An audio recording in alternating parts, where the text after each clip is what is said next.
Welcome everybody to the stretch run. It's Oldy, joined by Scotty today, and we're lucky to have the grand poobah of EE himself, Scotty here, and I'm sure everybody's excited to see him and has lots of questions for him as well, as I often hear. Laurel race 4 is about to go off. I have up on the screen the ticket we played it with the group in the WhatsApp chat. And Scotty, how you doing? How you been? I'm doing good, Oldie. I'm in California right now. I've been super busy working on well, EquinEdge as well, but also my metals company. I've been doing that, and so that's keeping me super busy. The weather here in California is absolutely stunning. From what I understand, in Florida, it's not so good. So I'm happy to be here. So, but you know what? It's nice to escape and just start talk horses today. So I'm really pumped about that. Hey, what's up, Nick? What's up, Wiz in the house, Scotty and John and Mike and Joe? Good to see you guys, and hopefully we'll get a good amount of people watching today. I know Anna's going to be sending an email on the show, so hopefully, probably a lot of people don't know about it, but I'm talking to her right now, so I'm telling her to get an email out to everybody. Appreciate that, Scotty. I'm just pulling as we talk, I'll pull the Laurel race up and we won't do the audio since we're just starting off here. But I thought this race was pretty wide open, lots of early speed as Well, well. the EquinEdge long shot right now is in the lead, and you couldn't have predicted that. So that's actually a good, and you really didn't have to struggle too hard to get that in this 5.5 furlongs on the dirt. So Yeah, really 24:10 sitting, is, but yeah, look how sitting slow that pace is. low, really sitting nicely. It's 77 degrees out over there right now, so the weather's nice. I'll tell you what, you get the EquinEdge long shot on the lead that easily. Probably not going to be easy to catch, honestly, on the front end. Yeah, I mean, it's looking good. The 7 might get there at 3-1, but the 4, unless that 4's got some late kick there, well, maybe the 6 will hang on. Come on, E long shot. One time. So that's the E long shot over the Yeah. EE second pick that's going to get there. So 6-7-4. So that's we walk up. I actually got my Express Bet app up to bet, but I didn't get it in.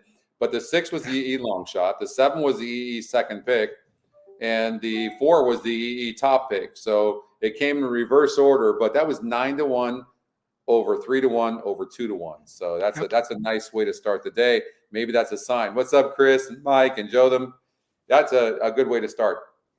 Yeah, definitely an excellent start to the late pick 5 at Laurel too, as we had the 6 in leg 1. So great Oh, good. 8-1 start there. Um, of note there, one of the things that besides it being the long shot, that horse also is very lightly raced. It only has 3 races. Everybody else here is very heavily raced, so that horse had some room to improve. And its only win came at this surface and distance. So I was looking at the results of Saratoga. Saratoga, when the very first day of Saratoga, do you remember what I said? I said, we are going to be hot. I said, for whatever reason, when the system is hot, the very first of the opening day, the rest of the meet is hot. And that's exactly what's happened. Like, we have been in fuego over at Saratoga. First race, the second top win percentage that had the top pace number over the top win percentage. That came in the second race. The EquinEdge long shot won and paid 13.20. Yep. I mean, it's really amazing. So, and you and I both know, we've been doing this a long time. Saratoga is rough. I mean, it's definitely one of the toughest tracks there is to play. And so to be hitting like this over there is really neat, really neat. Yeah, and Scotty, I track all this data on my own, and I've tracked every race at Saratoga this year. And so, just to give some positive numbers, the top, what I still call top Scotty, but the top EE pick and top win, when they match in a race, that's winning 43% of the time at Saratoga. That's just an insane. I mean, just insane. And there's some insane long shot stats too. One of the other things that I posted this yesterday. I ran a new query yesterday and added some stuff. So that are kind of complicated and involve a lot of things. But one of the things I wanted to see was in races where the top EE pick and win match, but the second one doesn't, how well that does. And that's doing 47 hitting at 47% at Saratoga. And overall, we're at 59 I'm sorry, we're at 60% when both match. So the top pick is killing it at Saratoga. Um, there are some good long shot stats too that I found, like um, at Saratoga, top win plus top GSR is hitting at 25% with the long shot. So there's a lot of good stuff out there. The one that Justin and I found that's most shocking is when the E line, and again, I'm running these queries against the data I'm collecting, and I'm able to come up with these crazy combinations. So here's one for you that you'll actually be interested in.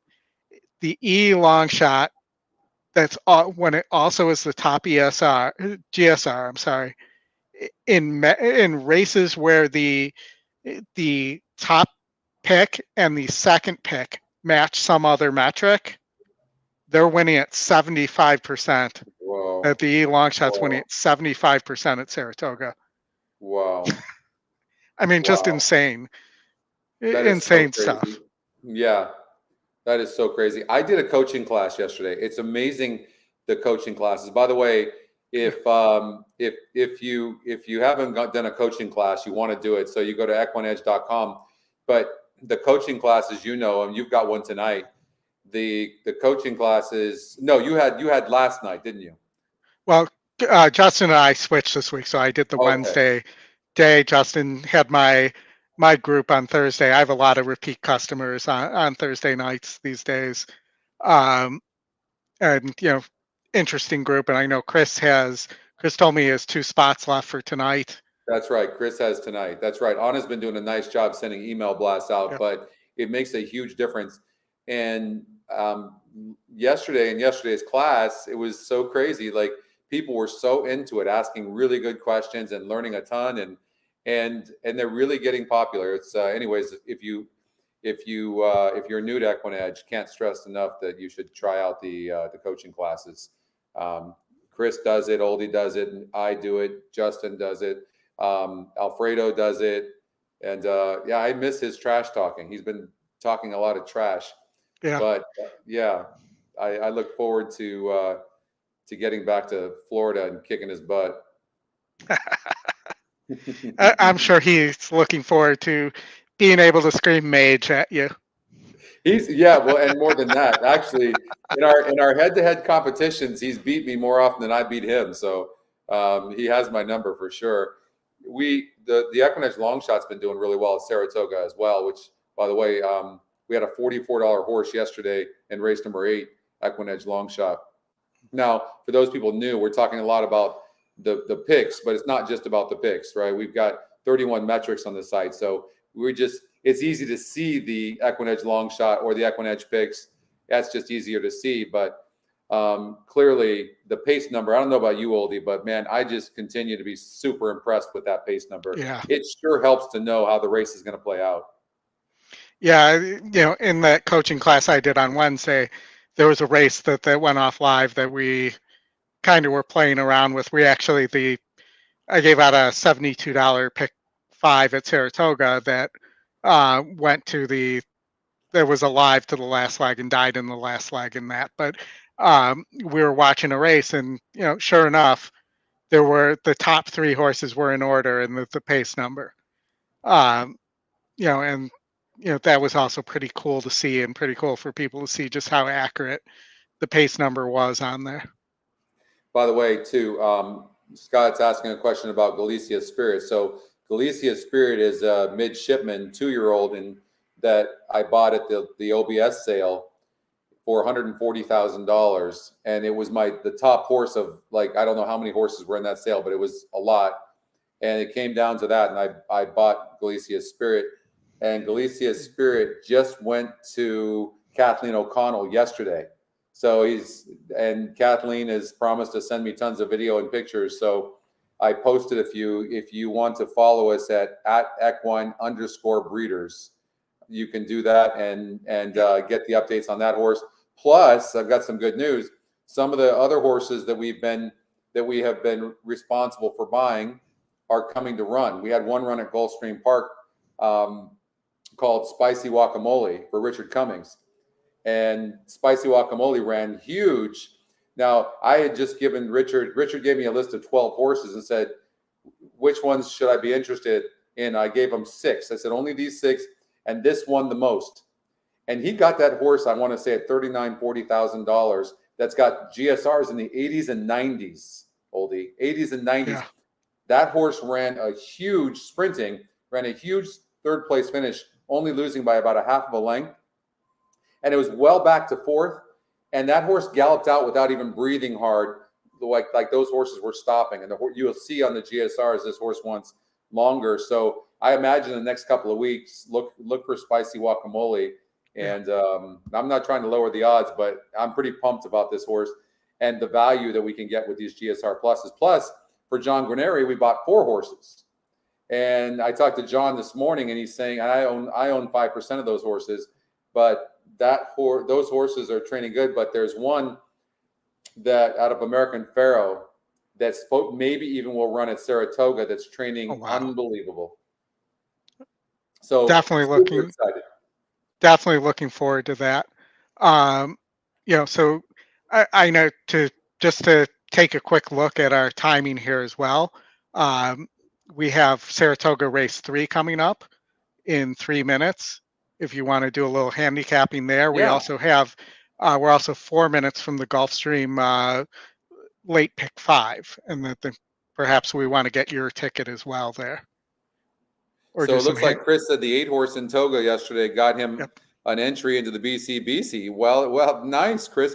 That I had the 9-horse singled in that last race, so that took me out of the pick 5. That was going to pay around $3,900.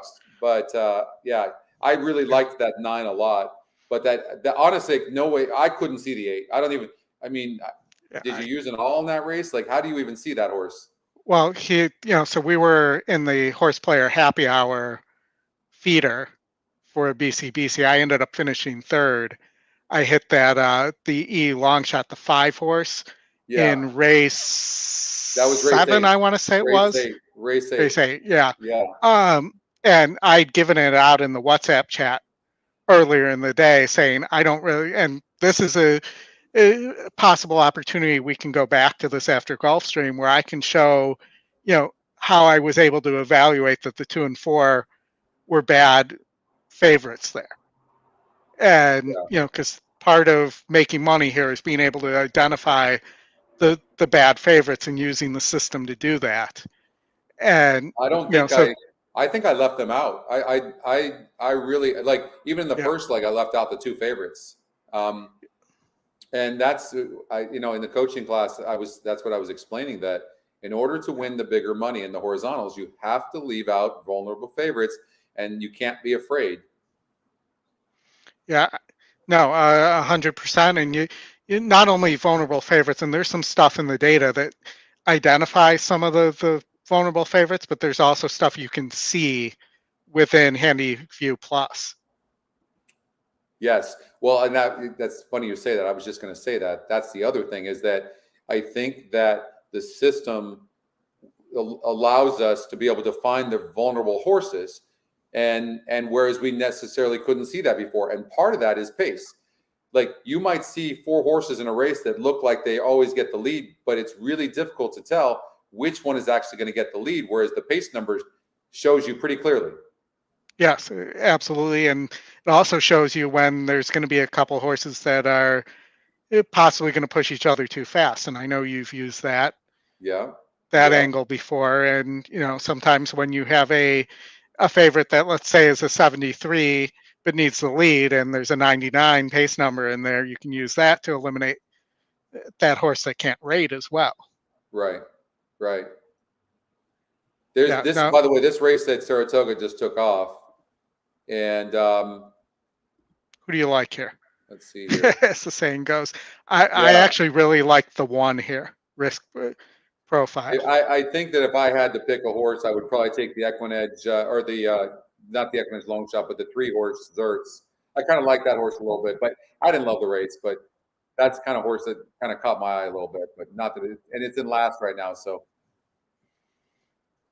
Yeah, it's early though. We're coming to the turn. The one seems to have some horse, but can't find room. 4 horses running good. I think it's going to be very tough to beat on the front end. It's gonna. It looks like a 2-horse race between the 4. Oh no, here comes the one. Yeah, the one's going to get them both. Well, So I don't if know. the The one 4's going to gets tell you there, that. just What a good horse race. yeah. So One Scotty, ran good. I singled the one at 9-2 in the early pick 4. You singled that horse? Yeah, let me hear. Do I have my ticket up? Let me pull my ticket up for you. So That's here, amazing, Oldy. so again, though, this was strictly, and I talk about how I collect this data. This was strictly a data play, Yeah, and I'll explain why yeah. Please in a do. minute. It's a data plus evaluation. I don't go in. So this is what I played. I already got the 9 in leg 1 at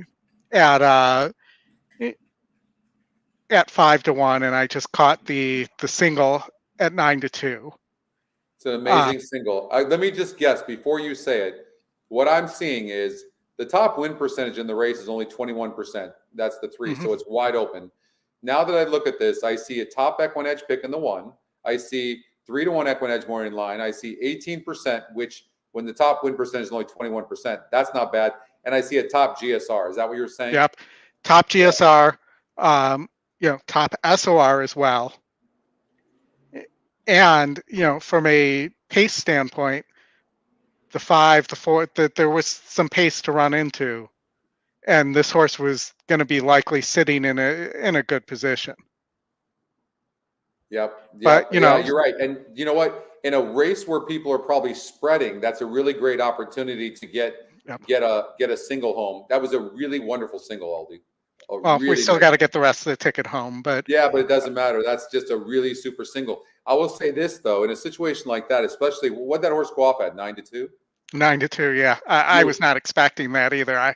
I have to admit, I thought that horse would go off as the favorite. Yeah, that's wonderful. You have to bet that horse to win. Like in my opinion, well, no, always, unless the horse is 3-5 or something. Mm. When I have a single in a horizontal, if it's good enough for me to single, then I'm betting the damn thing. And hopefully you bet a win bet on that horse.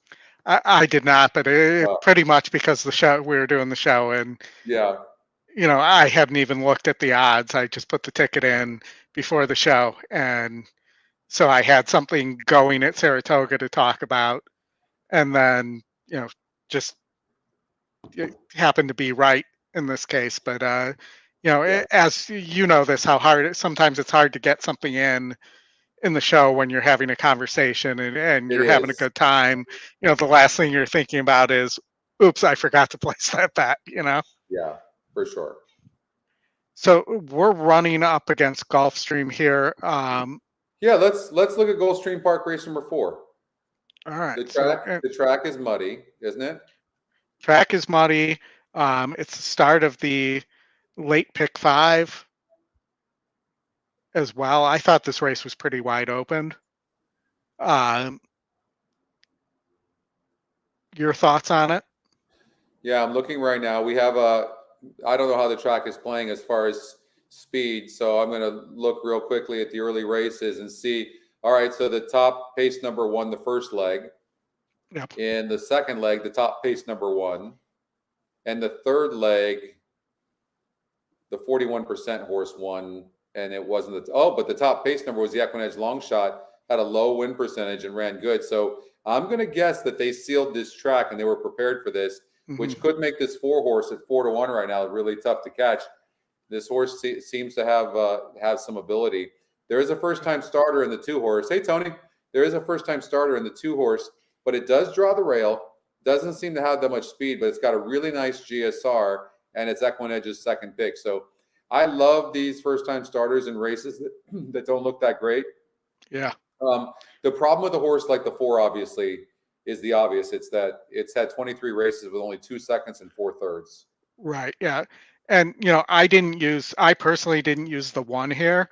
The system wanted me to use the one, but I didn't. But one of the things, I mentioned that long shot when it matches the SOR and when these two match something else. And you see here the 2 and the 3 are the top 2 win percentage also. So I think Yeah, this 5 could be really live here just off the data. The 2 has a huge GSR advantage too. Um, it does. And then in a race that's really not that great, but I would agree with you. I think the 5-horse, the EquinEdge long shot, I mean, this horse is definitely facing easier here. No question about it. yeah. And the GSR goes up. So these are the things that you do want to see. It's going from 6% to 10%.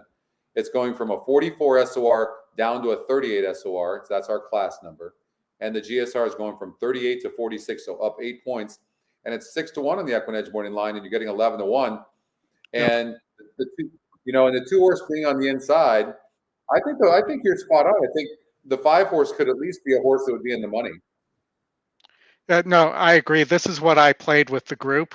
Again, I put stuff in and put it out there before the show, just so I didn't have to think about it during the show. But I think that this race is pretty wide open. I thought race 6 is just it could be any horse in that race, and then I thought it ends pretty chalky.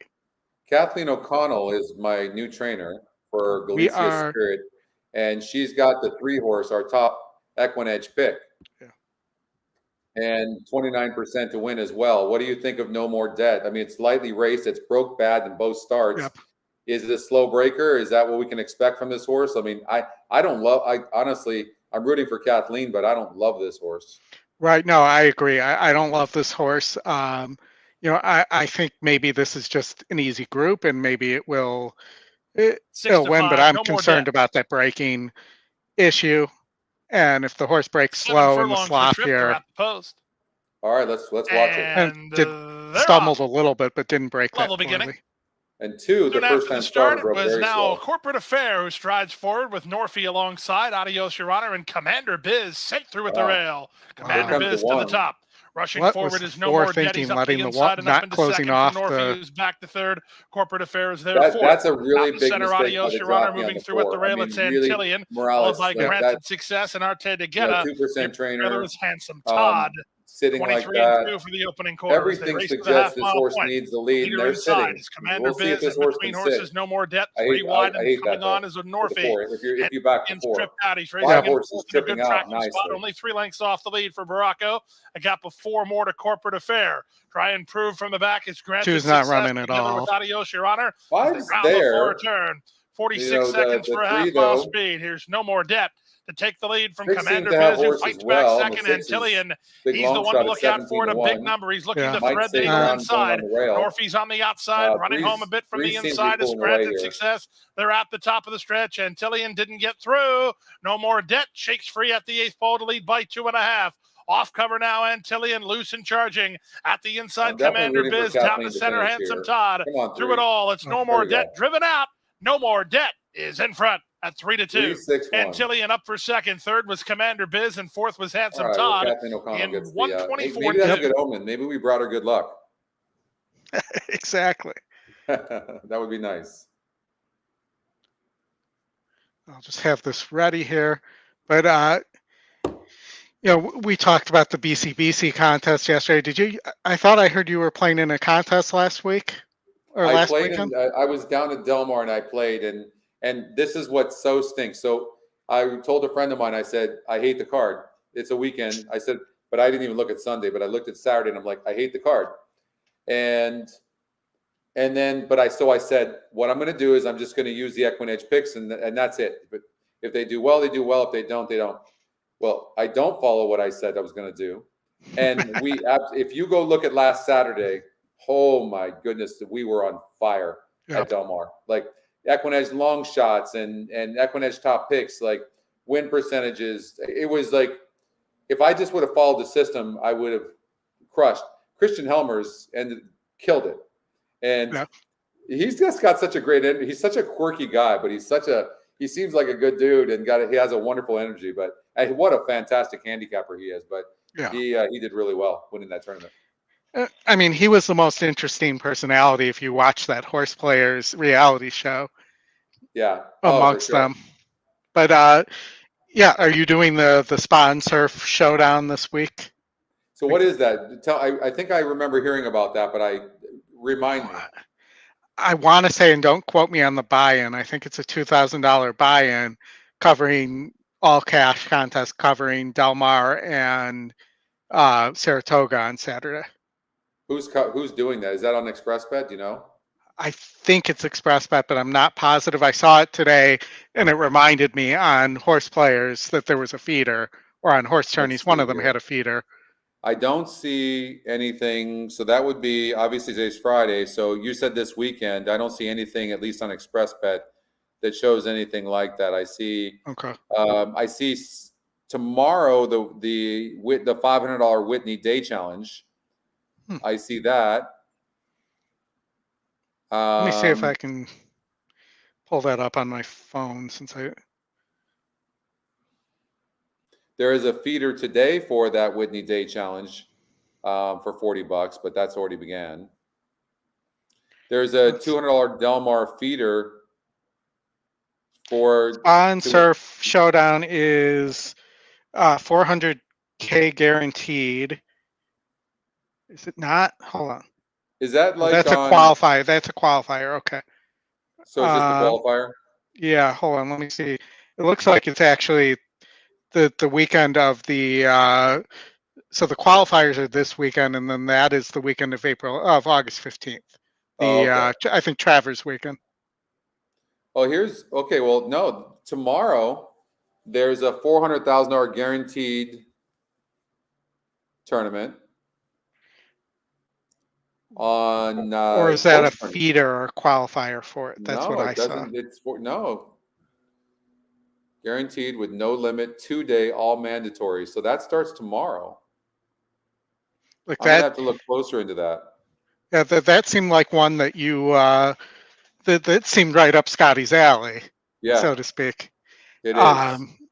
You know, I'm looking forward to taking on Chris and all comers in the BCBC contests. It's always fun when you also have your friend in there to play against and be competitive with. I've qualified for half of it. So, I'm going to be in it, obviously, but I did qualify for half of that. And I've got 2 entries into the NHC. But I have to look closer into this tournament on horse tourneys. But it looks, it's a $400,000 guaranteed. Let's look at the details. So it's entry fee is $2,500. Yep. And current pool is $400,000. And it's all Saratoga and Del Mar races. It looks like. Is this a 2-day tournament? Yeah, day 1 and day 2. So so this is going to be a big tournament. It looks like all races Del Mar and Saratoga tomorrow and Sunday. Oh, I'm going to be all about that. Well, that's the kind of thing we watch you play when you do your own show too.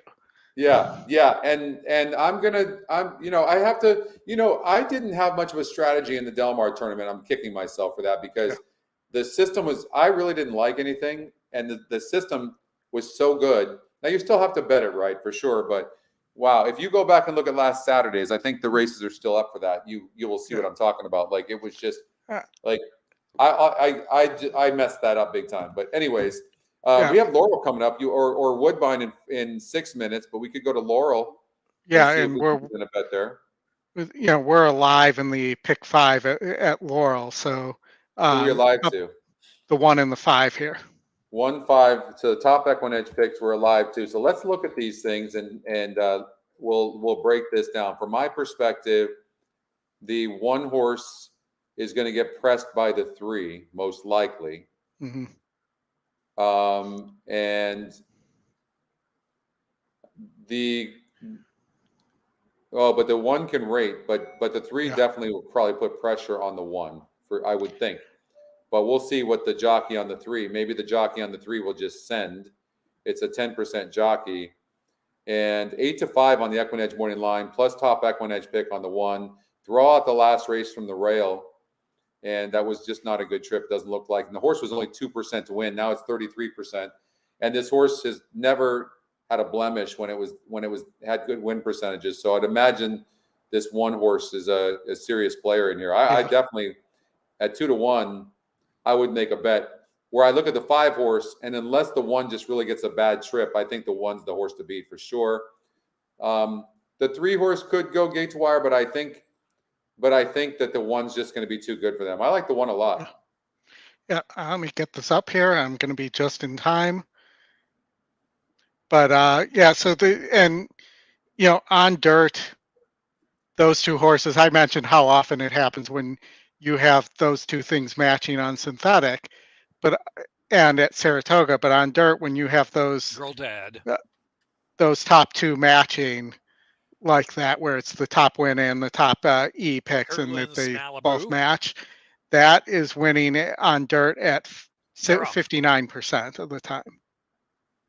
550. Let's see, hey, Ron. Session Armstrong from the rail. Here's Galerio on the outside. That's okay. Better late than never. Galerio moves up into third. I really like that the 4's pressing the 3.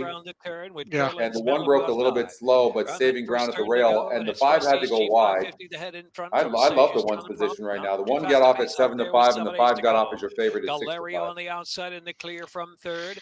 And this is a 2-turn race. Let's see what the pace comes out as well. It's pretty slow, even though it seems like they're going fast. 24.99, so an easy go up front. And maybe that's the effort the horse is having to put in to run that. Galerio is in third position. Armstrong right there. Well, jockey seems to have a lot of horse. Certainly has horse on the 5, no question. Heading off but the far turn, the 1 looks much more loaded than the 5 does. Yeah, and the 3, not like the 3 should stop, so the 1 should be okay, I would imagine. I really actually like this position better than the 5, honestly. Just a matter of what the 3 does. And it's also going to be, can the 1 get out or find a gap too? Jockey on the 1's doing a really nice job right now, not getting too close. Now the 3's pulling away from the 4, which is huge. And so we're still going to have to get a little bit lucky here, but the 1's got horse for sure. Now it's going to go to the outside of the 5, which is a really smart move. Clemens tips off the inside from third. Carolyn's Malibu center of the track. They're coming to the last furlong now. It wasn't good enough to get through that hole, so the 5 is going to get this win. Galerio is in front. From in between horses, Armstrong's in the battle for second. Yeah, and there was a big drop in class there on the 5. Galerio is home free today. Galerio and Geron Barbosa to the win. Held off Carolyn's that Malibu horse, so. and Armstrong, and then Rusty's G5 50. Yeah. And so far, I think I'm seeing things pretty clearly. You are seeing things really, really good. I can tell. Yep. Absolutely. Let's go to Woodbine race number 4. Absolutely. So this is actually the start of the mid-pick 4 at Woodbine. We got 2 minutes, but we can throw.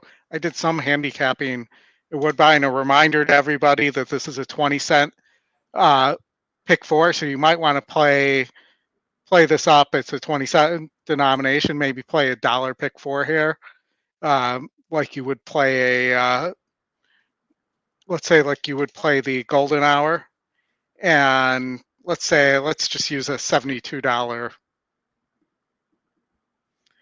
And again, I've done some handicapping here, so there's some stuff locked, but it wants to single the 6, which makes sense in the last leg, even though the horse is 1 for 12 and not the top GSR. Let's just look at first time Gail Cox, which concerns me a little, but this is a massive drop from. Well, the thing I love in the last leg title force is the 6 horse. From what I can see, this horse looks like a major player. I would spread in the other races, and. Well, let's just look at the 3 real fast, because 3 is going to get an easy lead. And this horse can rate a little bit. And, I like the EquinEdge long shot, actually. The 2 horse who's also your second win percentage and tied for your top GSR there.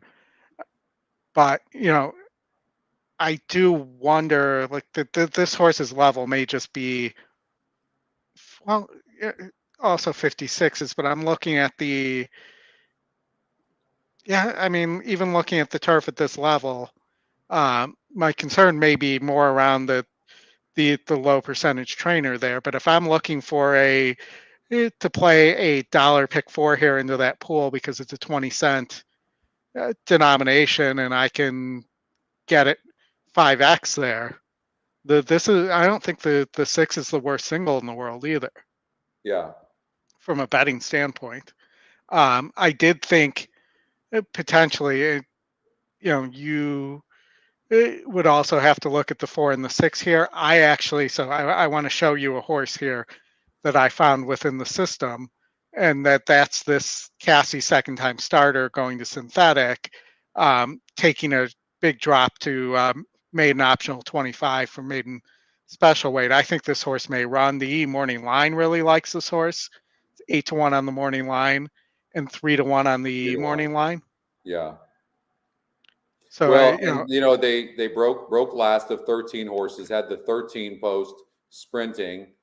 GSR does go down a little bit, and the horse made a middle move, and was only 4 1/4 lengths behind at the stretch. Yep. And then the jockey just let up. Now, I'm not afraid of that for sure, because the jockey's like, hey, I'm in 10th by 4 1/4 lengths. The only thing I don't like is it looks like there was a wall of them at the top of the stretch, and usually that's an indication, down the stretch when there's a wall of them of a weak race. So I don't know. We'll see. It does drop in class from a 48 SOR to this, but I'll tell you what I did. I used 4, 5, 6, 10, 11, 12 in here on my pick 4. I singled the 6 in the last leg.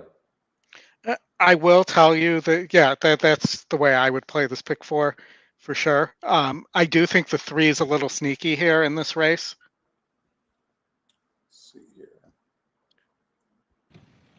3%. And they're off to a very good start.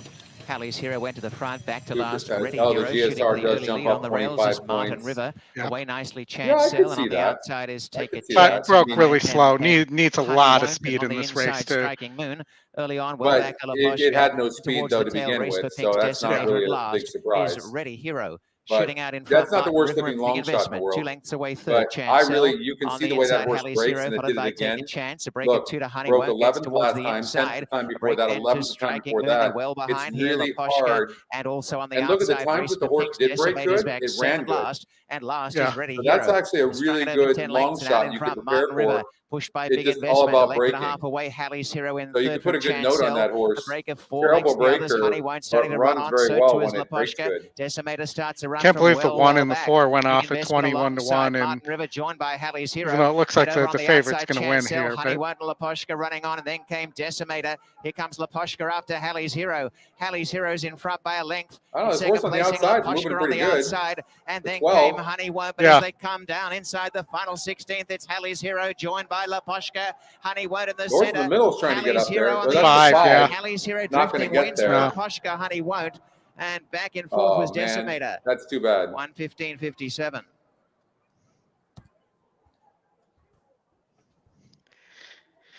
Hey Ron, we're rooting for you. If we don't win, we're rooting for Ron then to win the lottery today. Go get him, Ron. That is the lottery. I mean, at that amount, I guess you have to play it, but we all know the lottery is kind of a sucker bet, or is a sucker bet. I don't know much about it. You don't play, you can't win. People hit it. It's it's a big long shot, but hey, throw a couple of bucks in it, do a quick pick, and call it a day, or do your numbers. But if you do numbers, then you have to do them all the time. No, and for me, it's just on a day like today where it's 1.2 billion, which isn't really 1.2 billion either. Because nobody takes the annuity. But it's throw a couple quick picks out there, and that's that's the only way to play it. I mean, we don't really have a data analytics on the more common numbers that come out and stuff like that. And it's still so random that even if you had that, it would just give you a little bit more likelihood. It wouldn't be like the 6 horse who's 53% or something like that. What's up, Catherine? So listen, are we going to do a pick, 7 minutes to Saratoga? And there's a pick 5. We're going to do a pick 5. Yeah, why not? Let's do the mid pick 5 at Saratoga. I have not handicapped that section, so that should. Let's see if we can do an Oldy and Scotty combo ticket, maybe. All right, let's see what we can find. So the 5 horse and race. I'm in race number 5. Do we have a budget we like? I'd say 120. All right, let's do that. And you know, this does have some of my stuff in here already. I can clear all legs here, and we can start from there. Okay. There we go. Well, I can tell you it should pay really good because this is it looks really, really tough. Yeah, and these mid sections have been paying pretty well at Saratoga too. Have they? Okay, I haven't been monitoring it, but so I think so. Race 6, I think we have correct. I think it's a 2-horse race. 2-horse race. Grandbaby's doing good, Catherine. 7 months. Where's the time go? My grandbaby Stevie Marie moved to Utah, and so we're missing them a lot. Unless you think that this 8 first-time starter is going to run here, you do have many-time losers here, with the exception of the 6. Maybe you add the Ray Handle 6 here, and this horse doesn't stop the second time out. Yeah, but, when I look at a horse like the 2-horse, I mean it likes to burn money, doesn't it? Yeah. No, and this is what we were talking about. I had not analyzed this race yet. I was just looking at the data. All right, so let's look here. Is the 4 legit? Is the 4 a single? I think these are pretty bad horses, and so your thought of a first-time starter in the 8 is not a bad thought whatsoever. Yeah. The thing about the 2, though, it is going up in GSR 11 points. It's going up in win percentage. It's facing a little bit easier, going on the dirt, and it probably should have been on the dirt in the first place. So it's getting the weight break. Cover too many horses, but I don't know. I look at this thing and I don't know who's going to win this race. But if we have a single, which we don't have right now, let's see if we can find a single, because that's what I'm doing right now. If we have a single, then we can spread there. I thought this 4-horse, who's the long shot, was really interesting in race 7. Look, did you see race number 8? I'm sorry to take it away from that. I just saw this right now, but our top EquinEdge pick is 3-1 on the EquinEdge morning line, but on the win percentage is only 1%. And that is because it's a European horse. Wow. With a trainer that I don't believe has run in the U.S. before. Well, and the thing about it, look at the top win percentage in the race. It's only 19%. Yep. And again, look at this 2-horse too, from Fletcher, who's your top pace, and is currently sitting at 8-1. Yeah. But I was looking here at the 4-horse, who's the long shot and top pace. Yeah. And granted, is going longer, but is getting the bump in GSR as well, and has beaten better than this group in terms of SOR. So 5-2 EquinEdge morning line, like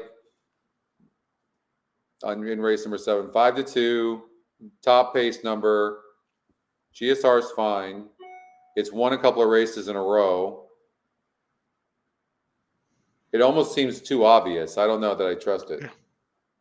I mean, the other stuff here, there's a couple decent Euros. There's the 8 from Joseph O'Brien's got a couple here. And the 2,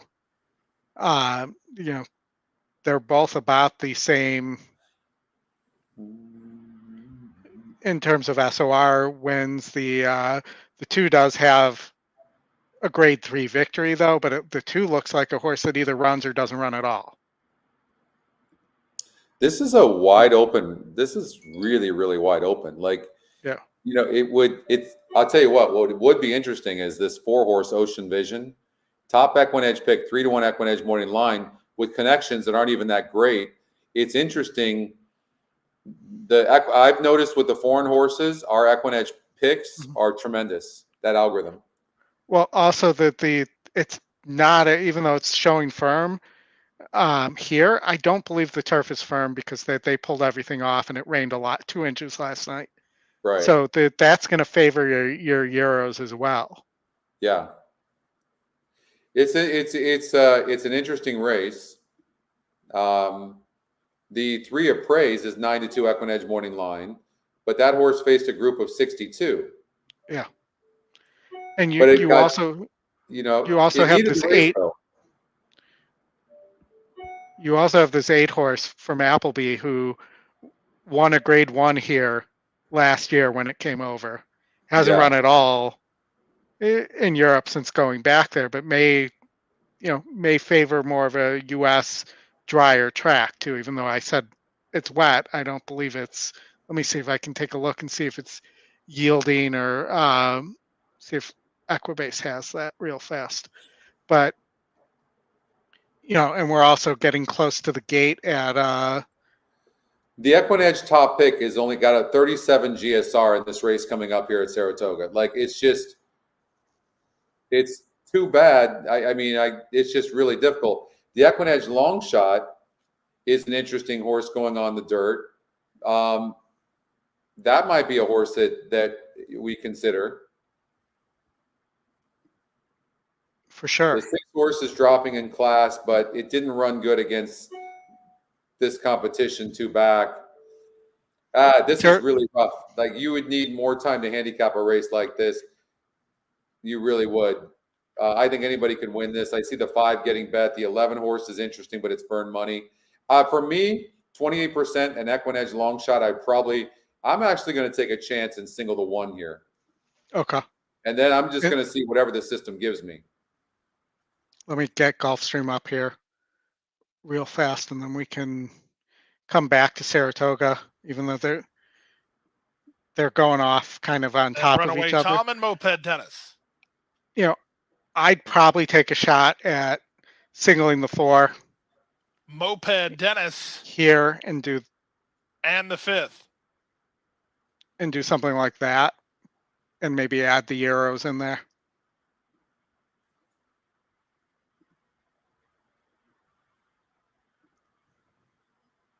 They're off and running. Awkward start for Super Curioso. Good start in between for Major King, who heads off for the early lead. Here comes the Nature Boy. McGregor's on the go there. Splitting horses is Super Curioso to join the top flight, and Runaway Tom is now 4 wide while racing in 4th. Out 5 deep is Moped Dennis, and the one at the back is Rare Jewel, but he's not last. The last horse a long way is Euphoria Star. In the run to the half-mile point, they're fanned across the course through a 22-2 opening quarter. It's down inside. Nature Boy doing battle with Super Curioso with Major King 3 wide. Morales improving nicely with the gray Rare Jewel. He's up to 4th and looks like he's got plenty. Dropping back is Runaway Tom ahead of Moped Dennis, and forget about Euphoria Star. 22-2 for the opening quarter. The storyline from here is, will Rare Jewel get through? Morales has got a ton of run behind the embattled horses up front, with Super Curioso just ahead in front. Major King is 2nd. Rare Jewel still locked in. Moped Dennis on the outside as Nature Boy beats a retreat. Outside and Runaway Tom, and they straighten for the drive. It's Major King who's up to take the lead. Super Curioso is 2nd. Now Morales has racetrack for Rare Jewel. He'll try to finish up toward the rail. I don't know that I would have tried to come. Rare Jewel in full stride to catch Major King. What's up, Christy? Major King in front, but not for long. Rare Jewel has plenty, and he's taking over the lead. So focused on at 9-5, put a ring around Rare Jewel. He's much the best winner. Okay. Major King 2nd, Moped Dennis 3rd, Super Curioso 4th in 123-4. So did that help you at Gulfstream? I mean, I would have been nice to beat the favorite, but I knew that race was probably pretty chalky. And then at Saratoga, we're about to go off. Yeah, I'm single to the 1, Oldy. I'm going to take a chance here in the first leg. If I hit this first leg, I'm going to probably hit this thing. So I'm. Yeah, that makes sense. Broke decent. And you could always play back if you a mid pick 4 if that doesn't come through. I'm really glad that the jockey on the 1 let the 11 go. Like, good. Just sit and chill.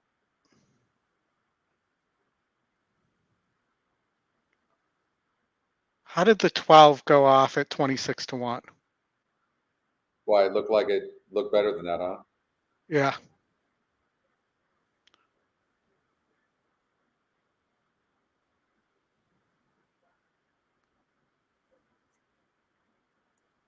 I'm concerned about the 16 a bit,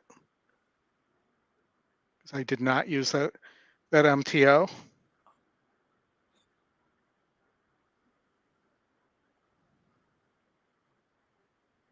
Here comes the 13, and I could be wrong, but I think at the end of the day, that low GSR could hurt the 13. I still think the 1's got horse.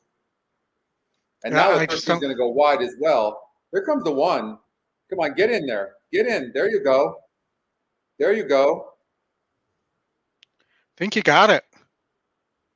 Even though somebody's sneaking up at the, yeah, that's the 5 sneaking up at the rail. But the rail's not where you want to be at Saratoga. Stay up 1. Yes. Boom. Good single, Scotty. All right. That's another quality ending for me. And that is so good. That's a nice pick 5 I just did, singling that horse. Plus, I bet that horse to win. So that's a good start at in the middle pick 5. Wow. It's about time Saratoga paid us some money, right? Right. Exactly. No, that was nice. Good hit there. I'll take that all day long. And it goes to the pay leg for me in the early pick 4. There, I'm alive to the 2, 5, 6, 7 in the next leg. So we'll have to take a look at the will pays there. And we also have Laurel coming up in 7 minutes. Since we do have a couple minutes here, though, Scotty, anything new going on with the EquinEdge that you want to give people a preview of? I know they always love hearing and talking to you about this stuff. So I know that's a very popular segment when we're able to have you on and discuss that stuff. So looks like we're hiring a new developer today. So thanks, Christy. Thank you very much. I appreciate it, guys. Yeah, so a couple of things. One, it looks like we've hired a firm to do all of our front end programming, and we're in negotiations right now, which is going to move. That's basically the UI UX, which is everything you guys see, plus it's it's pretty much everything you see. That's the front end, and then the back end, some of the development in the back end that makes everything work. That's the engine. It looks like we started with 100 developers and narrowed it down to 3, and it looks like we found the person we want to hire. That's going to move things along really fast so that we start getting all the stuff we want to build together. So there are a lot of other big things I can't talk about that are happening, but for the EquinEdge community, there's a lot of wonderful things that are happening that you guys will all be happy about. So that's happening. Our growth is amazing. Like, all we do is market on Twitter, not even market, we just kind of post some stuff. Anna does a really good job on Twitter, but we continue to grow at a really high rate. Really high rate. Yeah, and I mentioned this, and now I wasn't able to get you a name as kids were going back to or leaving college when we had this conversation. But I still want to try to get you a social media intern too, take some of that load off Anna. Yeah, she does a really nice job. I actually think she kind of likes doing it though. Like, we aren't doing any marketing whatsoever. She posts some stuff on Twitter, and make sure that there's communication going on, but I think it makes a big difference, right? So, but we got a good one, Chris. It looks like we got a good one, but so that's great. The growth has been amazing. Yeah, I mean, it's pretty amazing organic growth. I'll just say that, and it just continues to actually even get more and more. The coaching classes, by the way, have been a really big thing for us, as you know. It makes a big difference. If you guys want to write down the ticket that I played, I'd be glad to tell you. Let's see what I did. Yeah. Okay. Here it goes. Or hold on. I'm going to prepare a screen for you. So you're I'll going to put it up? Up. Okay. That'd be great, actually. Thank you, Oldy, for that. I'll read off the ticket. Give me 1 sec here. And I did a 50-cent ticket. 50-cent ticket. What was your total denomination? Okay, 50 cents. So I did the 1 in the first leg. All right. Well, how much budget though? Well, it's just put $800 in there. All right. So I singled the 1. So I forced the system to single the 1.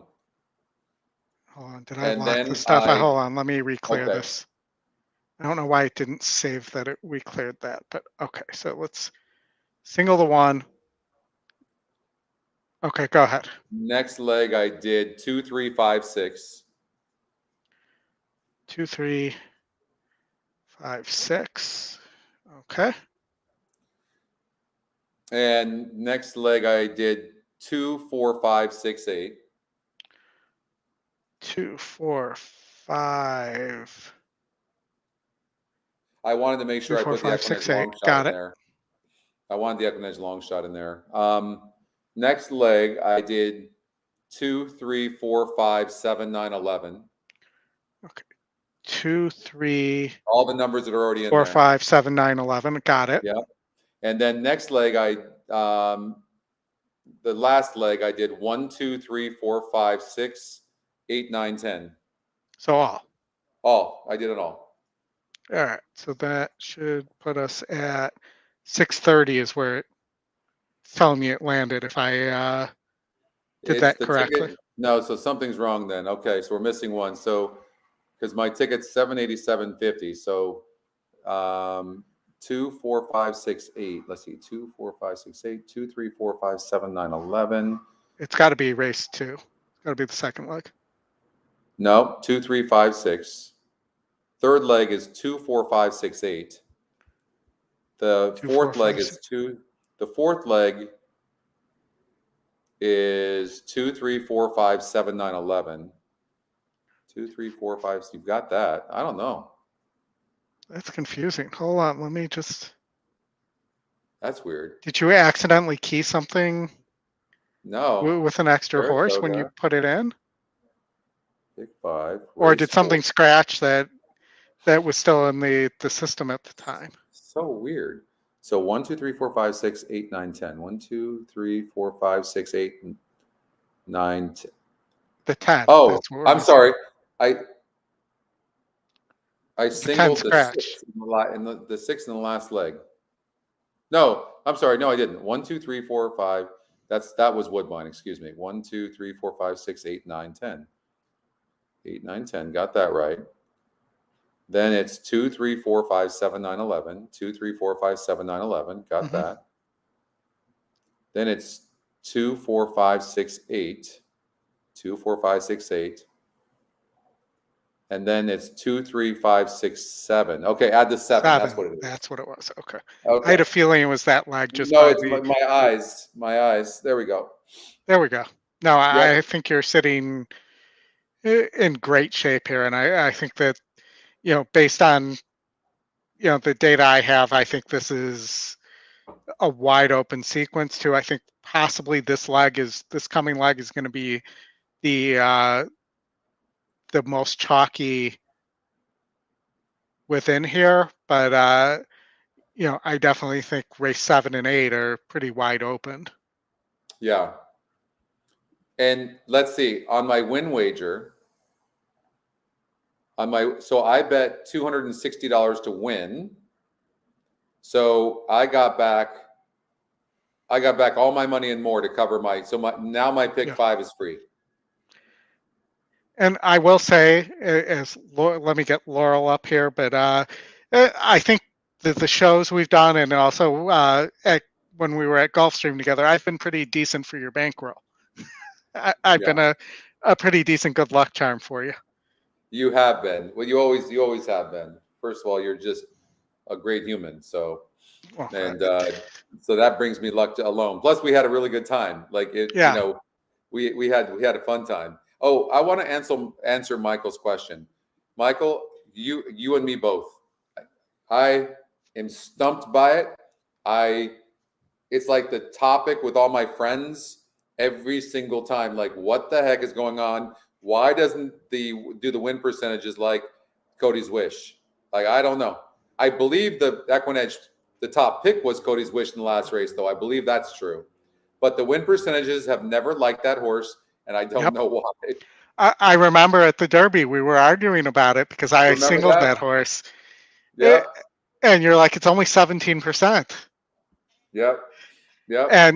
But the thing about an algorithm is you shouldn't know why it's doing it. If the data is telling it that the win percentage should be lower than people think it should be, that's the way it should be. I mean, where you don't want to. You have to remember with machine learning algorithms, this is why we'd have more than one. Is sometimes, hey Dave, sometimes they're just going to be you can't. They're going to be off a little bit. Yeah, and sometimes they're going to see things you don't see because it's in the data, but it's not obvious to the eye. Right, exactly. So the 11 and the 10 are interesting because they're the fastest horses in the race, and the 11 is actually just as fast as the 10, but has more class. So I would like the 11 here, pretty strong. I dropped the 10 off my ticket. Yeah, because I thought this exact thing could happen, and I didn't think the 10 could pass anybody. No, it'd be very difficult. It's going to be very difficult. The 11's 40% to win. It's top EquinEdge pick. It's got the top GSR. 11's going to be, and it had that post. It's going to be super tough to beat. Now the 10's the EquinEdge second pick, and the 3 is the EquinEdge long shot. And the 3 sitting nice on the rail might try to make a run here, but the 10's running a good race. Look at this. Kenner now at dark and I think the 7 gets there. Pick them up evenly divided is 4th. Disappointing effort from the 11, really. Dark and Fitzy just hanging on. It's not giving up, though. In between the 7's going to get them both. With the 16 to go. Great idea's got the momentum. Great idea, Dark and Fitzy. It's so much harder to go gate to wire at 5.5 than it is to go at 5. I don't know what the stats are on that, but I think having speed at 5.5, even at 5.5 or 5 is, or even at 6 for that matter, is super good. I just think it has to do with the horse. This 11 horse had an easy lead last time out at 25% and ended up giving it up late. So, but the horse tried right here. But at this level, it won pretty easily on a 44 group, and then went to a 50 group and did that, and it did the same thing now. So, this is a 52 group. I have a feeling that maybe this horse needs to be, in the 40s as far as the SOR is concerned.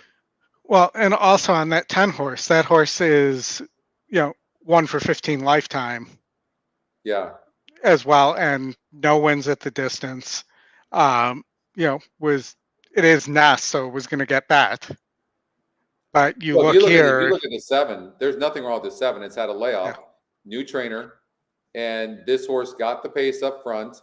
And look at this horse did in the last 2 times it's gone 5.5 on the turf here. It's barely lost coming in second, and we don't know what the pace was.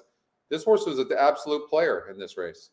Yeah, so we got 7 to 1 there. We've gotten a couple decent prices, I believe, if I'm remembering correctly. We got the 6 in the first leg in our big spread leg, and we beat the favorite here with the 7 at 3 to 1. So those are pretty decent outcomes.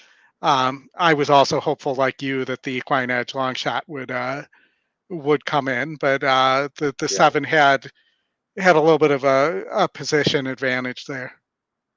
So Woodbine race number 5. Let's go there. Yeah. And here's a horse I'm going to tell you that cannot win this race, and I'll show you why. Now, I used it in my pick 5 because I really didn't have a lot of time to handicap it. I wish I wouldn't have, because these types of things cost you later. But when you look at the 7, Kinzall, yes, it has speed, but look at the SOR. The SOR is a 35. It faced a 32 group last time out, had a lead and still lost. Now it's going on turf and it drops in GSR, and the win percentage does go up a little bit, but this horse will get late. It's going to be up there in the beginning of the race, but there is a high likelihood this horse just stops afterwards. Yeah, I didn't like this horse either. Yeah. So I just really don't like horses like that. I wish I wouldn't have used it. Then you look at the 8 horse, and this horse is dropping huge in class. Now, people are discounting this horse, but it's second off a layoff. It has every right to run a decent race on this drop to a 34, from a 48 to a 34 SOR, and it's 14-1 right now. And so now all that's happening is the EquinEdge morning line was 10-1 on this horse. Yep. And the horse is 14-1. This horse is live. This 8, it could run a good race. Yeah, no, and the thing here, and you can see it in the GSR, is none of these horses really want the turf. Yeah, no. So, you know, you could absolutely have a horse like the 8 blow up the board here. I like the 1 a little bit too here, the long shot, who's 7-1, lightly raced, you know, decent GSR at least, but, you know, really hasn't run. Well, it's facing a lot easier. Yeah. Here's what I like this horse too. I would agree. On paper, I like this horse. I don't like that the win percentage goes down. Like, why is the win percentage not going up? So, well, and for me, that might be a question, because the 2 is sucking up a lot of the win percentage, because it almost won this race. Not, you know, on 7-8. I just don't know if it gets that pace setup again. Class wise, it's pretty. Besides the 8 horse, the 2 horse looks to be really tough in here, because it's performed good against better than this. So I would imagine that this horse is going to be super tough to beat, no matter what the pace scenario is. It's even money right now. I think the 8 horse at 14-1 is good though.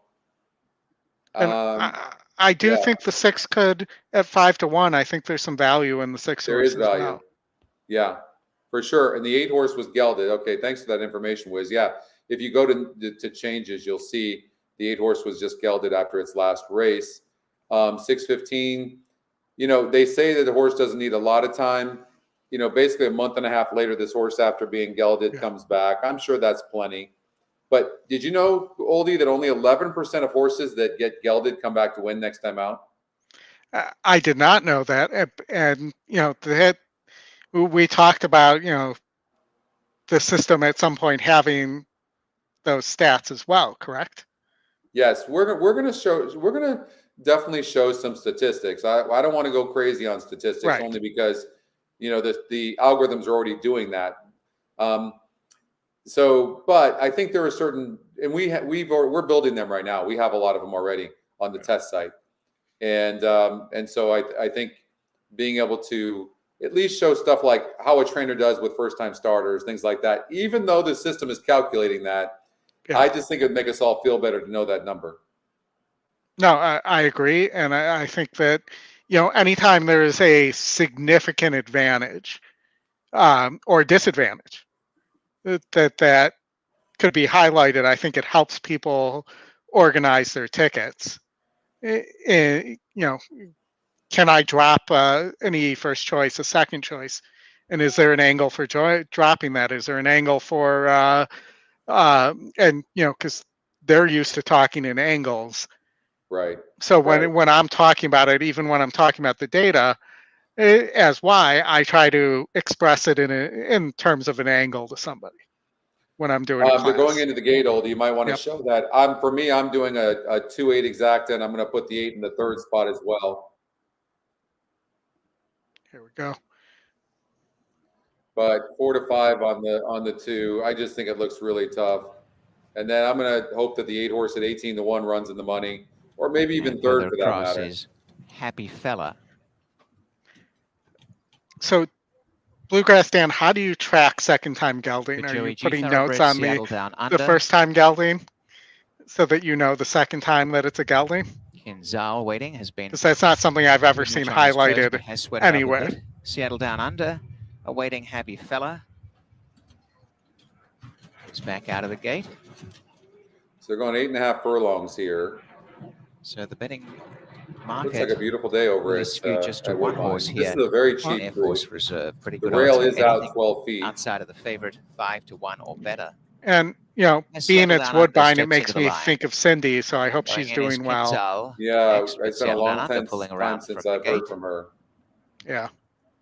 Yeah. Coming up later today. Last time we brought this up, though, she Sprint popped up, and we heard from her, so that's also why I'm mentioning it. We're reaching the halfway point here. Seattle Down Under has now gone in. Kinzal is next for Ryan Munger, gate 7. The first time gelding here is Sanyani. And stablemate to the favorite Air Force Reserve is Blasito.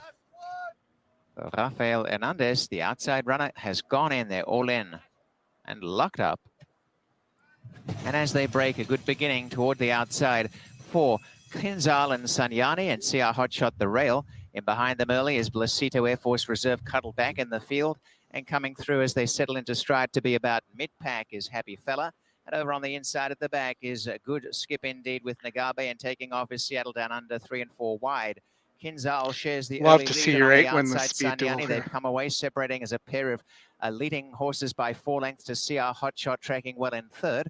And You know, on the just some outside, horses Blasito. can't relax. Like the jockey, I don't know if it's the jockey or the horse, indeed, and but tracking on the I don't rails, know why Happy you have Fella, to second press like last, that. Air Let the Force 7 Reserve, go. and Nagabe is last. Kinzal on the One inside, sitting in Sanyani great the other. position, though. 3.5 to is sitting CR beautifully. Hotshot, who No left the rail, question. has travelled well. A length away in fourth is Good Skip indeed, and off the track, Seattle Down Under makes a move. Back in the centre, Blasito. Air Force Reserve still under restraint, is back third last, and next to last on the inside, Happy Fella, Nagabe at the back. They bunch, the 2 is loaded. There's no question about that in the white. I mean, you can just see the jockey just strangling that horse. And going So he's just going to make a run. Hotshot, Seattle Down I mean, Under he's on running the good. outside. I hope he just stayed second or third. I have him the On the exact outside. CR I hope he Hotshot's stays gone up and up. hit the front. Sanyani the rail, a length to Air Loaded. Force Yeah. Reserve, Making coming one quickly run on and there, not which is really been smart. used up yet. Hopefully They the come 8's to the got final more quarter. horse. CR Hotshot in front. On the rail, Sanyani. Right at their girth is Air Force Reserve from Come Seattle on, Down 8. Under Nagabe. 6 can't And find Good a Skip spot, indeed, but run the a big 6 is race, loaded, and now too. Air Force Reserve races up to join CR Come on, Hotshot. 8. Stay Was up. in this position last time, and now Air Force Reserve trying to Stay get up on for third, by. 8. CR Come on. Hotshot's digging in. And Come on, back in 1. third, Seattle Down Under, but CR Hotshot is holding narrowly. Air Force Reserve is hanging a little bit here. CR Hotshot, Air Force Reserve. It's CR Hotshot, Air Force Reserve. CR Hotshot, CR Hotshot. From Air Force Yeah, good Reserve, call. back third, Seattle But you Down use Under. that you And then use that horse, Sanyani, right? I'm hoping. 145.70. I did. So boom. I mean, Yeah. the 5 Oh, to yeah. 1. That's a excellent outcome there. Yeah. And I need to jump us over to Gulfstream 22 quickly and 3, here a half because 47. they're nearing the 3 gate.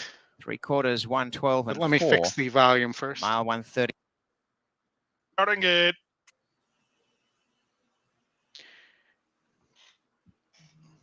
And I ruined it, the window I had opened here, but I believe this was the big spread lag that I had here. Well, The horses I'm really are at the gate. surprised to see the It's 4 now horse post who's time. been off the layoff, Kara and Colleen. Lining up, moving in. At Race number 6 on the 46% to card. win. This Start of the horse lead. right Pick now 3 to Thyself Be is not True. your favorite. Off a very It's nice 3 to try 1 in against fact, much and it's better 8 to last 5 time. EquinEdge morning line. She's favored here under jockey Edgar So, Perez for that makes trainer no and owner sense to me. Christopher Duncan. No, I hear you. For Kara and And Colleen, just getting second choice hammered. here in the colors of Madaket The Stables. 6, I think, the system doesn't love the 6, but the 6 is a Safi first-time Now, Gray starter. Princess waiting for applause and To Thyself Be True. And from the workout reports, was the only 3-star work in the race.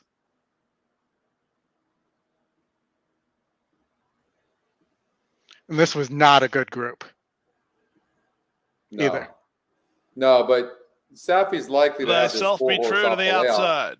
doing very, very well. There in the gate. And it should be sitting in like second or third. Yeah. Behind the 2. He's going to clearly have they're the lead. off.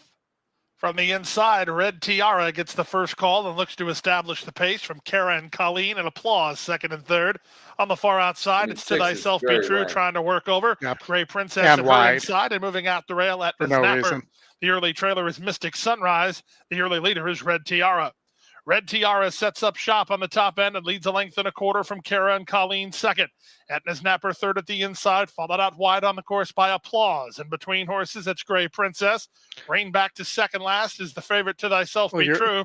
And the four did not go Sunrise. off as the favorite either. Opening quarter, 25 7 seconds was 4 to 5. The 7 horse went off. They're separated by 4 lengths. to 5. Red Tiara the target. Karen Colleen latched on to her second. Applause is 3 wide third. Etna's Napper down inside fourth. In between horses, it's Gray Princess guided to the clear. To Myself Be True, and Mystic Sunrise at the inside. All to play for here through a 49-3 opening half mile as they leave the backstretch and move on to the far turn. Kara and Colleen moves on Red Tiara up front. 3 wide in Applause, 4 wide To Thyself Be True. Perez says go on the favorite, and she tries to swoop the group. From between horses, Gray Princess dropping back at the snapper. The trailer is Mystic Sunrise, and here's To Thyself Be True. It's going to be those 2 horses. The lead. Kara and Colleen has first run, and she has the lead. On the far outside, it's Mystic Sunrise through 3/4 in 13-3. Off the turn and the stretch drive, To Thyself Be True. She now takes a narrow lead. Karen Colleen and Mystic Sunrise over the top. 3 chances with the 16th to go. To Thyself Be True, finding what she needs. All chalk Karen today Colleen and Mystic Sunrise, they battle second and third. To Thyself Be True is in front. Karen Colleen fought the whole way, but had to settle for second. Mystic Sunrise third. Red Tiara is fourth in 142-3. 7 was live. For sure. Yeah. And Sappy's 2 horses kind of battling a little bit at the beginning of the front end probably didn't help things either, but the 4 was a little bit short, I'm sure. All right, we have 5 minutes to Toga. Pay leg for me, second leg for you. Second leg for me. So big, and I've got the 2, 3, 5, 6, 7. 2, 3, 5, 6, 7. Oldy, I'll be right back. I'm going to leave it with you for a minute. All right. Okay. Good times. So let's see. I'm looking at my will pays here real fast.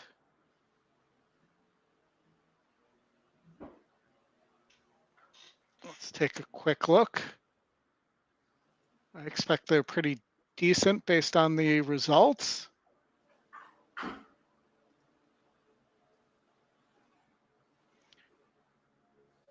So I was 2, who looks like the 2 and the 7 look like they're the heavy favorite. The 7 will pay about 2.7.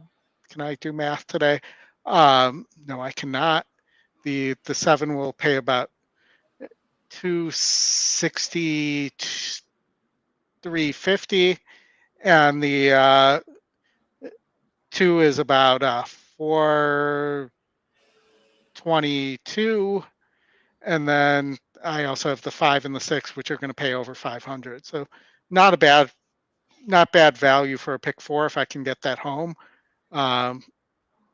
Scotty had the 3 horse who I did not have here, and I have the 6 horse that he did not have.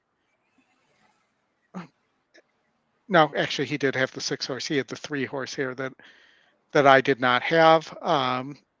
Again, 3 horse, 16%. Beat 52s, taking a step up in class. I see why he used it, but from a budget standpoint, it made sense for me to let that one go. Thanks, Dan. What is it? Anybody else alive here at Saratoga, either the pick 4, pick 5, anybody play along with Scotty here at all, even if it was at a smaller budget than when Scotty played?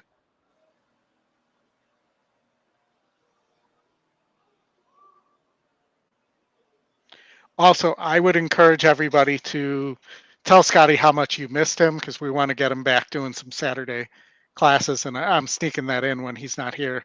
But just remind him there. Catherine, you need the 2. Pick 5 or pick 4 here. And what sequence as well. Scott, are you saying you're alive to 1? Oh, no, you're 1, 2, 4, 6, 7. Okay.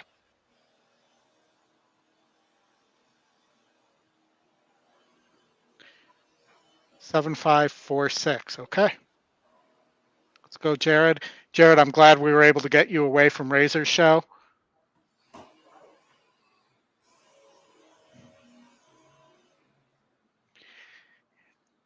Yeah, I mean, it's always possible that the money bag trips us up.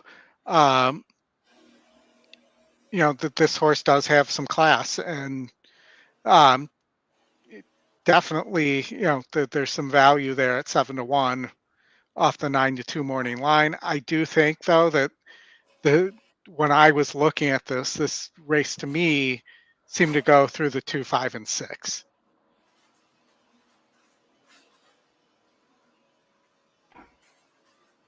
And, the 6 is also top SOR and top GSR. And, is dropping significantly in SOR.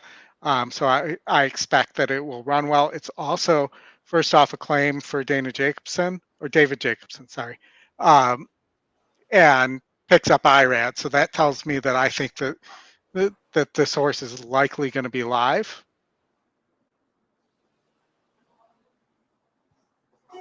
So that's what I'm seeing there. 31% combo as well. And, between the drop and the 31% combo, I think that horse is interesting. The 5, who's your E first choice, and your top win percentage is also 5-2 on the morning line and currently sitting at 5-1. Draws Saez for Sisterton.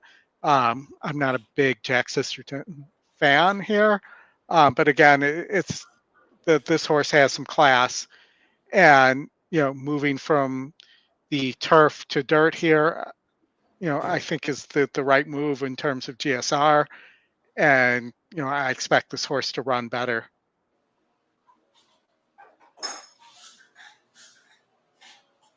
And here's Scotty in the background there. It's me. We're at post time. Who won the best turned out award here? Not that matters, but I know that I believe goes to a good charity. So I can't remember if it's the PDJRF or the Retired Horses Fund, but both of those are good causes. And we're heading to the gate at Saratoga. We still have probably a couple minutes before they load.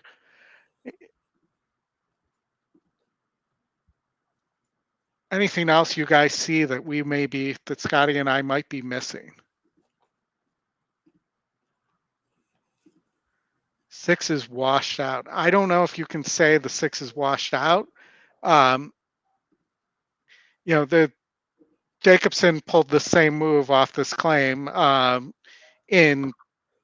that 5 horse that got me through the BCBC, was my bomb at 21-1 in the BCBC qualifier yesterday, or the feeder to the BCBC qualifier.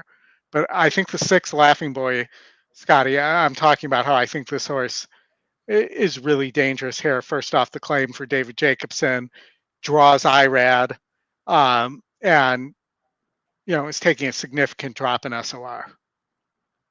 5 looked very good. 5-2. I mean, I'm shocked the 5 sitting at 5-1 with the top win, top E pick, and the morning line angle there.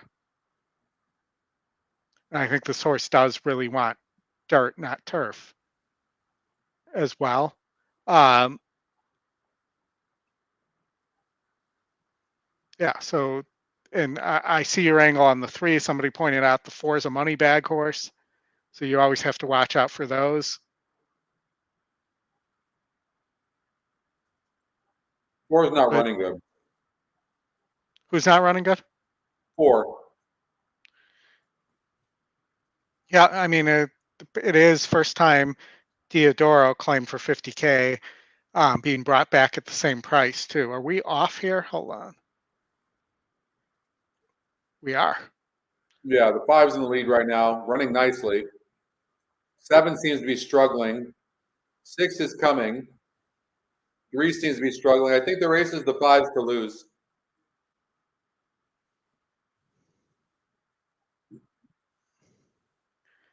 2's going to be dangerous, maybe 2 here. But the 5's a nice boom for me. Pays a little bit over $500 if the 5 can stay up. Okay, 5's got it. Yep. Nice, beautiful run by the 5. And, you know, this is something, again, we should highlight about the system, though. Scotty, the system was saying this horse that it 6 is top win percentage, top E pick, and it's also saying, you know, if you dig into the GSR, it's also saying it should run better off these turf routes. Not coming only back that, to dirt. look at the morning line of the 5. Yep, absolutely. 5 to 2. So there's 3 algorithms there that are pointing to this horse. And then the EquinEdge long shot, that horse was 6 to 1 on the EquinEdge morning line, 16% to win. That was 12 to 1 on the odds makers morning line. I mean, that horse ran second. Like, this is what I'm saying about, you still have to make the right decision on betting, Right. Oldy, but none of us are going to be more accurate than these machine learning algorithms. We just have to figure out how to work with them and then make the proper decisions around it. And again, you took the chance in this first race with the 1. You got it home. I took the chance with the 1 in the 3rd race in the early pick 4. And, you know, being able to do that allows you to being able to find a single in a race that people aren't necessarily singling in, right, you know, really gives you an advantage the rest of the ticket. Jared, boom, that was a nice pick 5 too, I believe. That was let's see, so that pick 5 Jared paid about 32.25, I believe it was. So nice, Jared. Nice. Congratulations. I mean, look at that. So if we look at the first 5, I told you Saratoga was going to be hot. Like I just was saying it. It's incredible. First race, second top win percentage over the top win percentage. EquinEdge long shot wins the next race. The EquinEdge top pick wins the next race, pays $11.20. The EquinEdge long shot wins the next race, pays $9.30, and then the top EquinEdge pick is going to pay about $12 and change right now over the EquinEdge long shot. Like, this is Saratoga, you know. It's pretty neat. Again, Scotty, I'm tracking every race every day at Saratoga. Yeah. So I see this, and I've been. If you're in our WhatsApp group, weekly, I'm sharing that data to the WhatsApp group too. Yeah. And you know, some of the stuff I share is not just being able to the stuff the system's seeing and the different algorithm combinations that are good, but also, you know, when certain algorithms aren't matching up, and you can just off an algorithmic lack of matches and stuff, you know, the historical data is saying to toss that horse. And in some cases, you know, like it's any first pick, some cases it's a second pick. And, you know, anytime you can get rid of a favorite or a second favorite and be able to spread elsewhere and not lose all that much in terms of win probability, you're going to be in great shape too. Yeah, agreed. You know, I don't know about you, Oldy, but when I'm looking at races, I not only look at horses that I think, you know, are maybe the race is going to play out well for them, but you have to look at other horses too and see how they look. You don't want to get like caught up in just one horse. So 7's a player. It's going to be, you know, obviously the 5 and the 6 are going to be on the lead, but the 5 is cheap and the 6 usually stops as well. I don't see either one of those horses, which means what's going to happen is somebody's going to come from behind. And that horse to me is the 3, Great Havens. 7 as well. But the 3 is interesting from the perspective of it's facing much tougher horses last time out. It's lightly raced.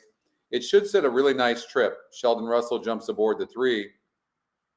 So I thought the 3 horse Great Havens right now at 5 to 1 was a possible good play. Yeah, and I'll tell you, Scotty, I singled the the 7 for the express reason of I'm not sure that this 3 can rate. Let's see. It's lightly raced, but the other thing I noticed here, and I can't show it because I have the video up, but is the 7 is 9 of 25 lifetime.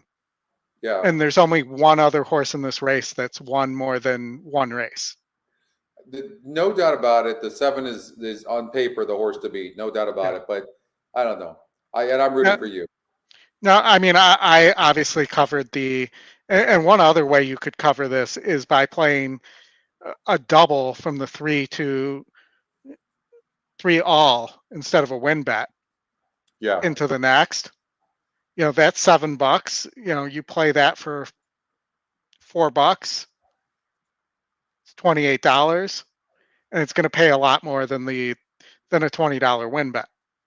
5 and 6 are going to the lead, and there's a high likelihood that both of them will stop. I love angles like this where you can see horses that don't look likely, and there's going to be some dueling, and so I like to see. And then look, neither one of them breaks good. Do you see that? Look at that. And then that was good jockeying too on the 7.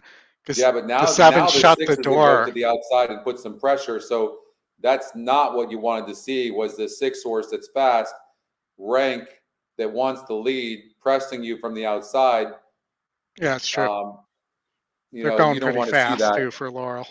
I mean, this really sets it up. If the 3 is good enough, it does set it up for the 3. And here the 3's flying right now. The 7 really hasn't been asked yet. I mean, 3 strides right now are 2 to 1 on these horses right now.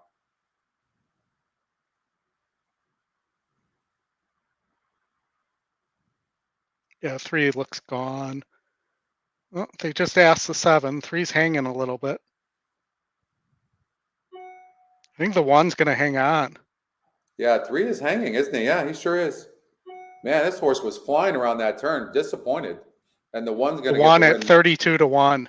Yeah, that's insane. That I couldn't have seen. No, because again, well, the one was your third best pace number, but since the 6 and 5 kind of broke into each other and didn't break out, and the 1 was lightly raced, the 1 just got an easy lead. And you see when the 1's on the lead, well, last time out he probably just went too fast or didn't want the mile, but maybe 7 furlongs. Obviously, the 1's coming off a layoff, so nice training job by Robin Graham. But there's no way on paper, if you don't know something about this horse, I don't know how you can use this horse, honestly. No, other than it being lightly raced, that would be the only way. But it can't rate, so if the 5 and 6 would have run, it doesn't win. Yeah, it's just those 2 horses didn't run, so it got a perfect setup there or a perfect trip. The 3 ran exactly kind of like you had said. Like if you look at him on paper, great heavens, it's kind of like that. Like the horse is right there and never gets there. Yeah. So like for me, this horse is going to need a lot easier to win the race. Like he needs easier, and that will be my note on the horse. Needs much easier. Well, I wouldn't necessarily say that though. If the 5 and 6 run and this pace is a lot hotter, I think the 3 has the pace to run into. But the 1 rated. No, the 1 was on the lead the whole time. Oh, it was? Oh, okay. Yeah. Yeah. So that's right. Because the 5. Oh, that's right. Because the 5 and 6 broke bad. Yeah. If the 5 and 6 broke, it would have set it up for the 7 and the 3. Right. But you're right. That's exactly what happened. So the 5 and 6 breaking bad, both of them breaking bad, enabled the 1 to have the lead. Yeah. Yeah. Brutal. 8 minutes to Woodbine. We're 6 minutes to Gulfstream. Gulfstream's really, I don't know if they deliberately pushed the posts closer together, but that they seem to be really running kind of on top of each other. And, Gulfstream's running a lot closer is what I'm trying to say. Yeah. Than they normally do between posts. So how's your granddaughter doing? Amazing, thanks. She's doing really good. So she's got these big blue eyes like Lexi, and she actually literally looks like the Gerber baby. Just the cutest thing. Really, really cute personality. She's great. I come to California, and they moved to Utah. Was it something I said? Yeah. I don't know, but it's nice to be in California. Anna, unfortunately, is in Florida, where we live, and so that's a little bit hard. She's going to be here at the end of the month.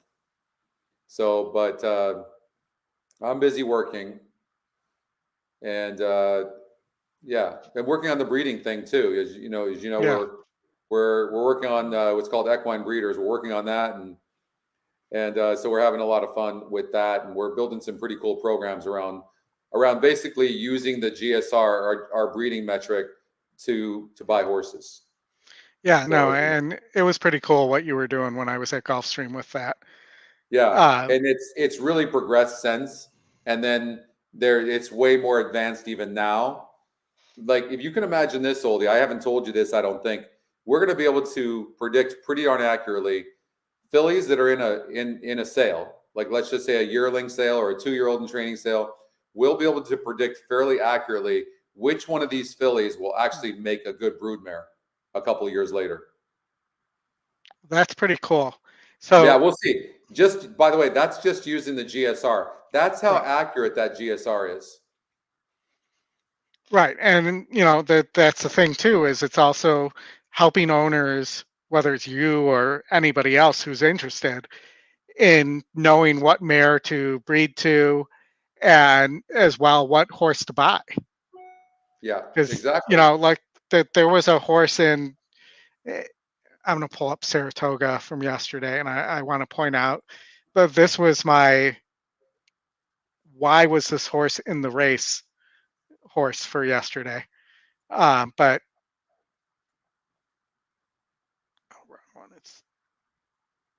no, it was that one, I think. Hold on, see if I can actually. So you have the 6 Elegant Taste. Right here. No never turf. A GSR that doesn't fit this race. Right. So why was this horse even here? And the answer I got, and you'll find this pretty interesting, in terms of the breeding, because it was breeding related, was that this horse only has to beat 3 or 4 horses to get its black type. Not trying to win the race, but just trying to finish 3rd. That's honestly, I'm sorry, but that's ridiculous. But I mean, it'd be different if there was 4 horses in the race or something like that. But yeah. I mean, there were 7 horses in the race, 6 other horses. I don't get that at all. Horse doesn't belong in there at all. Right, exactly, and that was my attitude. But I asked the question, and that was the question the answer I was given back. Yeah. And so somebody's not had this horse gotten its black type.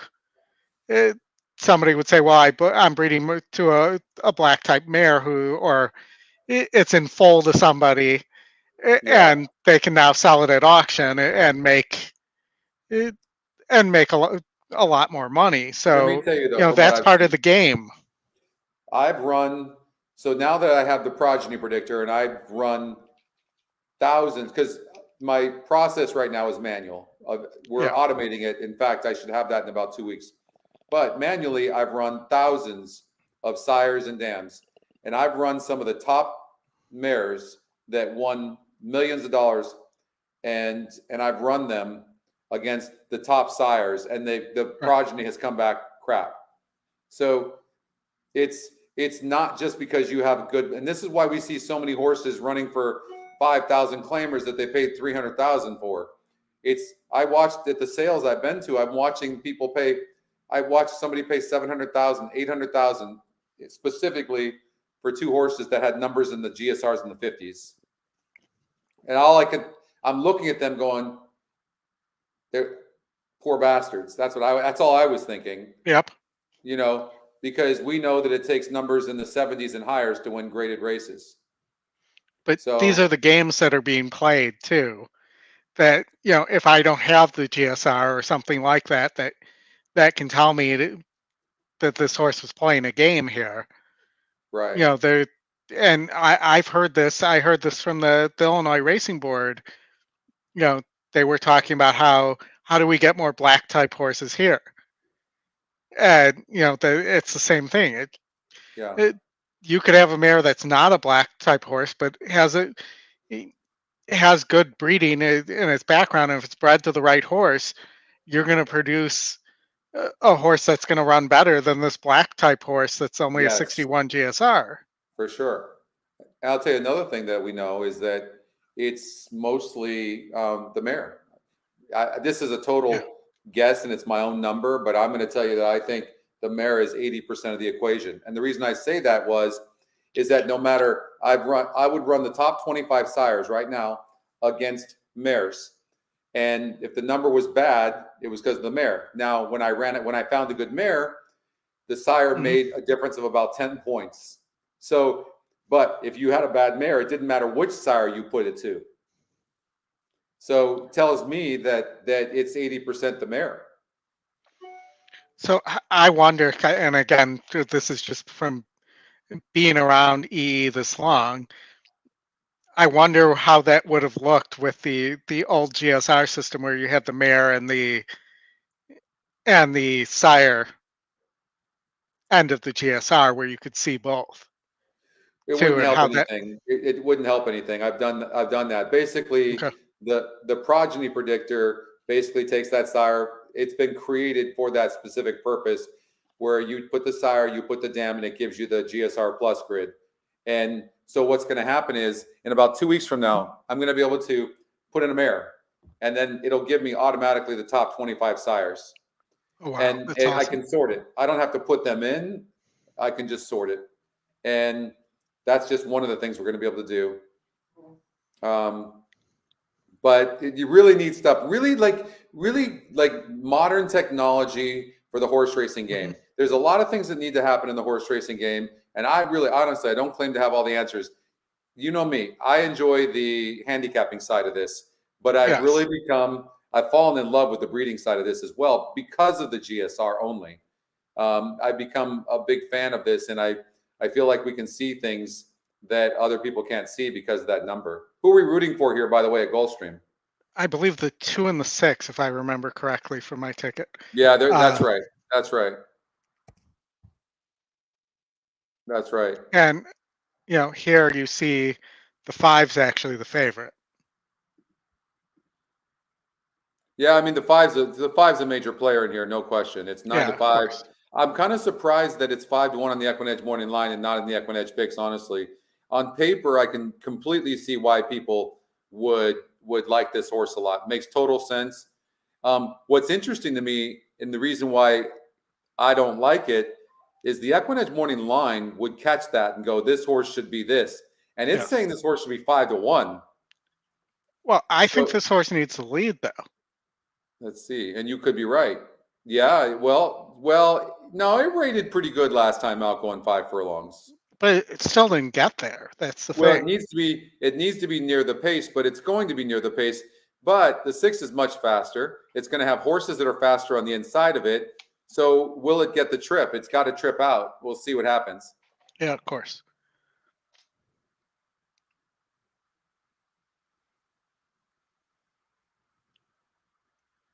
And, you know, they're sitting. You want to turn the volume up on this? Oh, yeah. Past the half and moving to the far turn, Princess Blakely by a length and a quarter. Call Me Spicy is second. Love and Makes Sense third at the inside. Gitana splits horses. White Blinkers up into a joint third now. Very wide as She's a Spitfire, working overtime and losing ground is Gervin Girl, and Heir to the Roar is last. Up front, Hector Diaz Jr. and Princess Blakely, they have the lead. Call Me Spicy's a closer second. Looking for room as Love and Makes Sense. Trying to follow her, Heir to the Roar. Gitana's with them. Off the turn and the stretch drive, Call Me Spicy rallies forward, off cover. Love and Makes Sense goes after second. Princess Blakely is called it a day. Then Gitana, Heir to the Roar down the stand side. 16th to go. Call Me Spicy driven out. Nice. He's a winner. Call Me Spicy in front. Love and again, Sense, this is Heir to the Roar third. Gitana was fourth, and Princess Blakely to complete your high five in 104 when those flat. top two picks line up on synthetic, and I've told you it's 70%. Yeah. You know, Yep. The 6 was So your what you're top saying GSR. is, if I read you correctly, you're saying so the 2 horse was 35% to win, the 6 was 23% to win, and then they were also the top 2 EquinEdge picks. So you're saying when that scenario happens, we're 70% with one of those 2 will win. Yes. Okay. Which and is that's insane. good. Which is amazing, because one of the top 2 EquinEdge picks alone just by itself is 55%. So you're gaining an extra 15% there. Yes, and that's specific to synthetic, because I've been able to, again, because I'm in control of my own data there, I'm able to look at those things and just be able to pull my own queries like that. And so I can pull out synthetic turf. I can pull it by track. I can do it however we decide, or however I decide I want to look at it that particular day. Right. And again, it's over 60% that way at Saratoga as well, which is insane. That's regardless amazing. of surface. That's just amazing. Honestly, like that is an amazing stat. Like, think about that. Like, you could just put those 2, you're going to hit way more horizontal bets by doing that, because you're such a high likelihood to win. Yep, and think about it too, also as a ticket organization tool. So Exactly. if I need 2 narrow legs, the other thing is, if you have 4 or 5 legs in a sequence that are that way, that might also tell you to pass on that sequence because it might be too chalky. Right. That's true. That's true. You know what I would be curious of is, in that scenario, what percentage of the time does the EquinEdge long shot beat those horses? So if you threw the EquinEdge long shot in there, would that get you, since the EquinEdge long shot wins 15% of the time, would you, if you added the EquinEdge long shot in that scenario, would you be 90%, would you be 85% chance of winning that race? All right, so you want to, I believe I have that data, so give me a sec. Let's see, so long shot winner. I just got to find the right column here. If I don't have it, I can write a query tonight. That would be pretty cool, right? Because imagine now you go, okay, well, now I'm 85% chance of winning like that race. I mean, that is like, I'll take that all day long. These are really, I can't tell you, everybody, like, Oldy sharing that information is amazing, honestly. Like, that's really cool of you to do that, Oldy, because you put a lot of time to that and you're just sharing it with the world. That's pretty damn cool, man. Yeah, it doesn't look like I did pull that, so that's an easy one for me to write tonight. And I can tweet that out and throw it in the WhatsApp chat. We don't have a trial anymore. We don't have anything free anymore. We do have, we're going to do something where you get 3 free races. I don't know. We're doing something, but the reason we stopped the free is because people kept signing up for free. When we were doing the free week, do you remember that, Oldy? Mm-hmm. When we were when we were giving a free week, we just had people, they were creating new accounts like every single week, and it was just creating a lot of work for us. So we took away the free. Here's another one nugget for you, and you would expect this one to do well, but when the top E pick and top win percentage are the same, and all other E metrics other than obviously the second win, when I say all other E metrics, I mean GSR, SOR, and pace all line up, Right. which you'd expect that to do well. All surfaces, that's 50%. 44% on dirt, 82% on synthetic. 82%. Okay, say that one more time. 82% on synthetic when? When the top E pick matches the top win, SOR, GSR, and pace. Wow. One horse, 82%. Yeah, for sure, guys, on the free thing, and that's nice to know too, actually, Mike, and we're going to do something for free. It's a lot of programming. So we know that some people want to try it out. Totally get it. Makes total sense. We're just trying to do it in a way that doesn't hurt the company. And also, it's a lot of programming. It is something that we're going to visit before the end of the year and have up where people can test it, because there is something there that makes sense. I just don't know what it is yet. We have so many different projects we're trying to get out that we haven't done that. We got Saratoga coming up, Oldy. I already got your ticket up. You got my ticket up? Let's see it. Oh, am I showing the wrong screen? Hold on. Bound to happen at least once today. Oh yeah, of course. So I thought I was showing that. We're in race number 6 coming up, and we've got what? I've got the 2, 4, 5, 6, 8. Yep. 2. Yep. The 8 doesn't want to go in.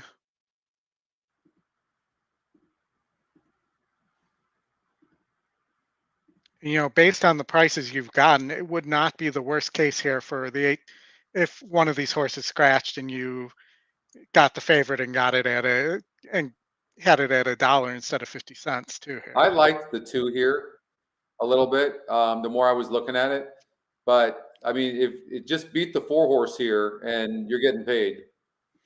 Well, the other thing that's worth mentioning is that Linda Rice has not been putting Jose Ortiz up on horses that aren't live, as of course the 4 walks out of the gate.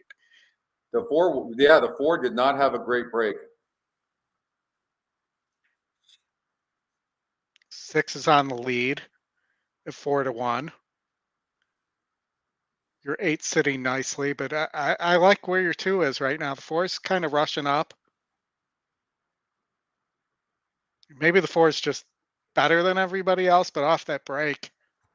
And rushing up like that, it's not usually a good thing. 8 seems to be running pretty darn good, Oldie. No, I think your 8's looking really good. I think the 2's being asked a little bit. 2 is being asked. I mean, the 8.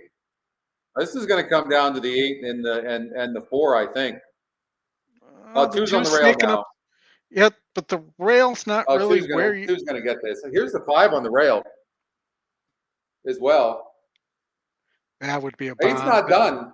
8's not done. 8. Come back, 8. Come on, 8. Come on, 8. Come on, 8. Come on, 8. Come on, 8. Come on, 8. Hold up now. Come on, 8. 4. Oh no! I'm not sure on the bob. What do you guys think? I mean, that you might have gotten that bob. I have no idea, but that's a big difference in a ticket. It's a massive difference. Oh my God. And they don't seem to know either. Let's see what no, they're showing no, they didn't just show the 4. I honestly, usually, I have a strong opinion. I actually don't. I thought initially I was thinking the 4, but I thought the 8 may have had the right bob there. Oh. That's 4. I can't tell. Oh, I couldn't tell there. Oh. They both were on the back, the pullback of the bob. Yeah, they were. Oh.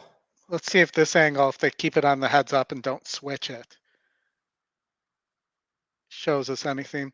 It was just enough. The 2 just came out a little bit on the 8.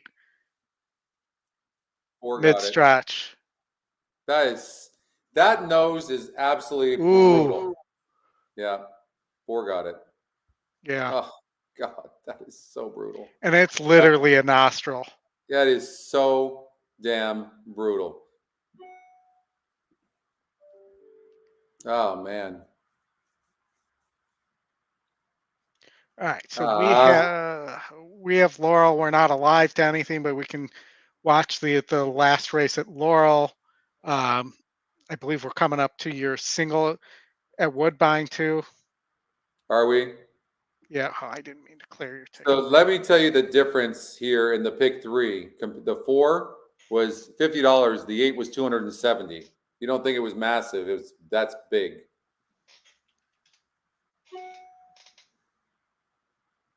Yeah, I mean, but hopefully you have plenty of coverage to find other prices there. But the 8 would have been huge. Yeah, that was brutal. That would have been huge hit. Wow. Did we watch Woodbine 6? I think we missed No, we Woodbine didn't. There was 6. a I think it went on $47 off horse. on top. Let's see. Hold on. Let's see. I think I have a Woodbine screen here somewhere. I think I had that horse. Did you have the 1 there? I did not have it, but wait, let's see here. I did. Oh, I did a pick 4. right. I did a pick 4, which started in race number 4.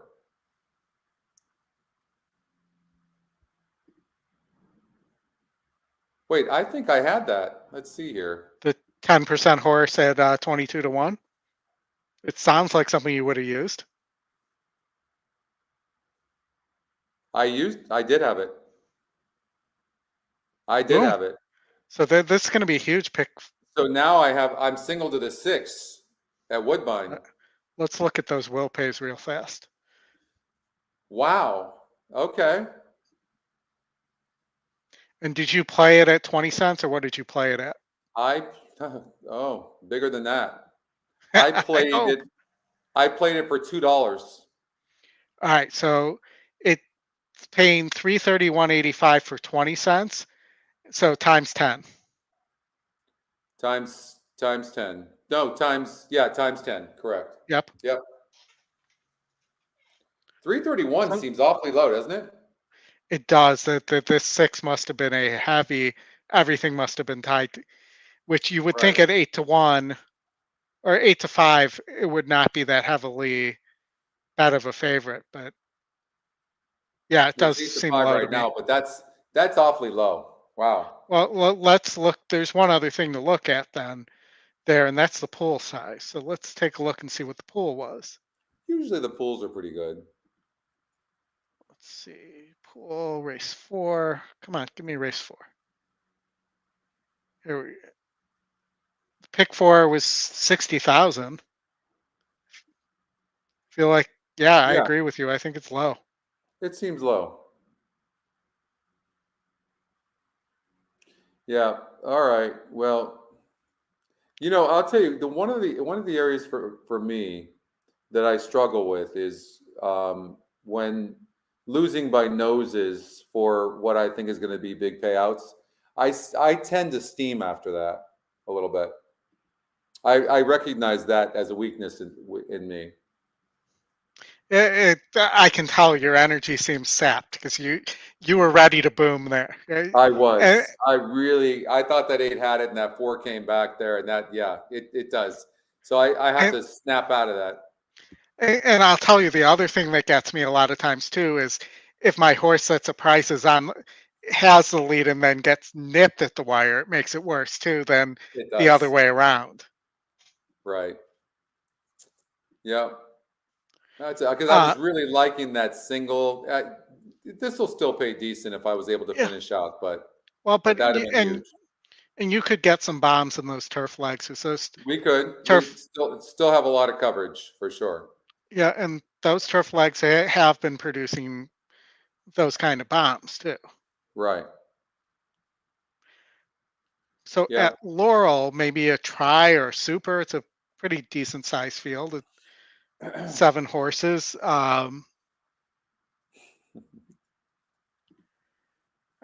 Let's see. I haven't even looked to see if this is gonna, with that last horse that Laurel might be carrying over after that. After the 31 to 1 horse in the last leg, because the pools just aren't that big at Laurel. Let's just look here. Let's see if this is any carryovers here, because that's always interesting to note for tomorrow too. Wow, the pick 3 carries over, or if the 8 horse. Wow. Okay, so I can tell you that tomorrow there'll be a late pick 5 carryover at Laurel. At Laurel. There is no horse at Laurel, so we're alive here to a 4 out of 5. Hold on. So we are alive, so that this race now matters to us. We're alive to 1, 2, 3, 5, 6, 7. And, nothing huge. Between 120, well, if the five or six wins, not going to pay much, but it's still, better to make some money back. And we're profit on the 1, 2, 3.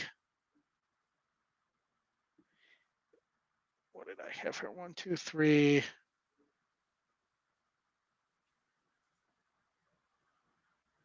Yeah, 1, 2, 3 is profit for us. So that's not bad. And then it's a full carryover tomorrow already. So literally there was no ticket tied to that one that won the last leg, which is crazy. Right. I'm looking at this right now, and they're almost at the gate here, and it surprises me how much money the 6 horse is taking. It's 33%. Well, it is 9 to 5 on the morning line, though. Yeah. No, but yeah, well, that's true. But it surprises me that this horse was 9 to 5 on the EquinEdge morning line as well. One of the horses you should consider is the 5, because this horse faced much too tough last time out. And it just has that style of a horse that's going to run, except, wow, the rail is way out, right? Can we see the video of that and see how far out they are? Yeah, let me switch that back up. Wow. The rail at 70 feet? Now, that may be because they split up the turf course like they're doing at Gulfstream. Right. Well, I would look for tactical or on the lead. And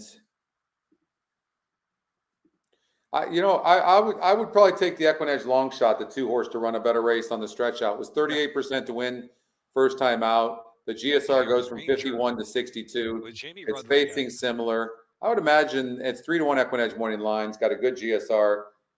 Maybe the 2 horse Iron Ranger could run a good race at 4 to 1. And working bullets all over the place too. Yeah. Yeah. I mean, I don't know the sire or the dam there. American Freedom, I haven't heard of. But, and I think you mentioned this, but it's 3 to 1 on the morning line too. Yeah. And getting bet. Yeah.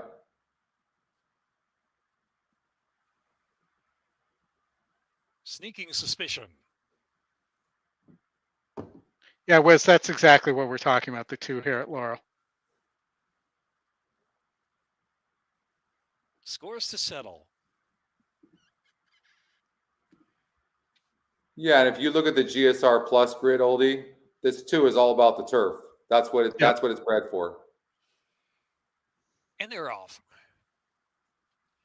Sneaking Suspicion and Scores to Settle are out first. Iron Ranger right there with speed 2, settling on the inside, right off the speed now. So Scores to Settle and Sneaking Suspicion down on the inside as they push on to the turn run. And next is Iron Ranger. Here's Marilyn Moon on the outside, moving up in 3rd position as Iron Rangers and tight take it back there. And next is C.E.O. Tony. The pace is slow. Hey Chief is racing 3 wide around that turn. And crazy, even the pick 3 is a carrier is paying 2 out of 3 to the 8. Together with Sneaking Suspicion, a narrow lead as they journey down the backstretch now. Marilyn Moon and Iron Ranger nose to nose for 3rd. They're followed by C.E.O. Tony, has got 5 to make up now. Hey Chief and Lunar Dash at the back of the pack. Sneaking Suspicion from Scores to Settle. It's 2 lengths back. Iron Ranger and Marilyn Moon right there in 4th, just 2 from the front. A length and a half more, and it's C.E.O. Tony, Lunar Dash. Hey Chief asks for run from the back of the pack. The trailing the field now, some 7 from the front into the far turn. Still Sneaking Suspicion and Scores to Settle 1-2. Iron Rangers called on for a full run from 3rd. Marilyn Moon is in 4th. Back to Lunar Dash, and C.E.O. Tony's out widest on the turn. Hey Chief trailing the field.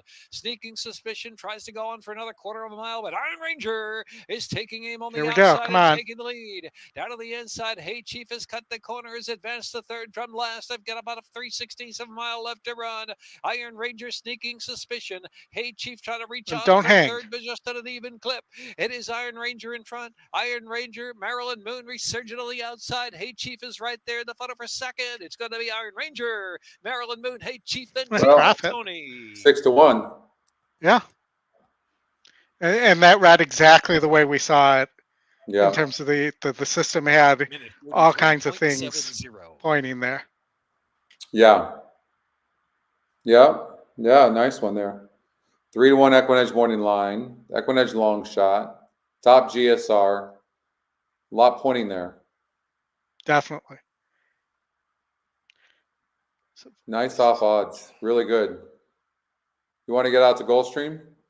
Yes, definitely, because we have a Let's pay do leg that. there as well. I did not look at the will pays on the 1 and the 2 yet. So let me pull that up. Oh, I didn't shut the Laurel sound off. I hate when I do that.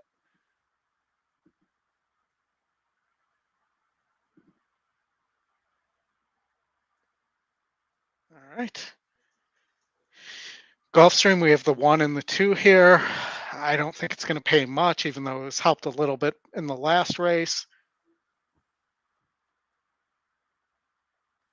And then we'll have a surprise guest coming on after the Gulfstream race.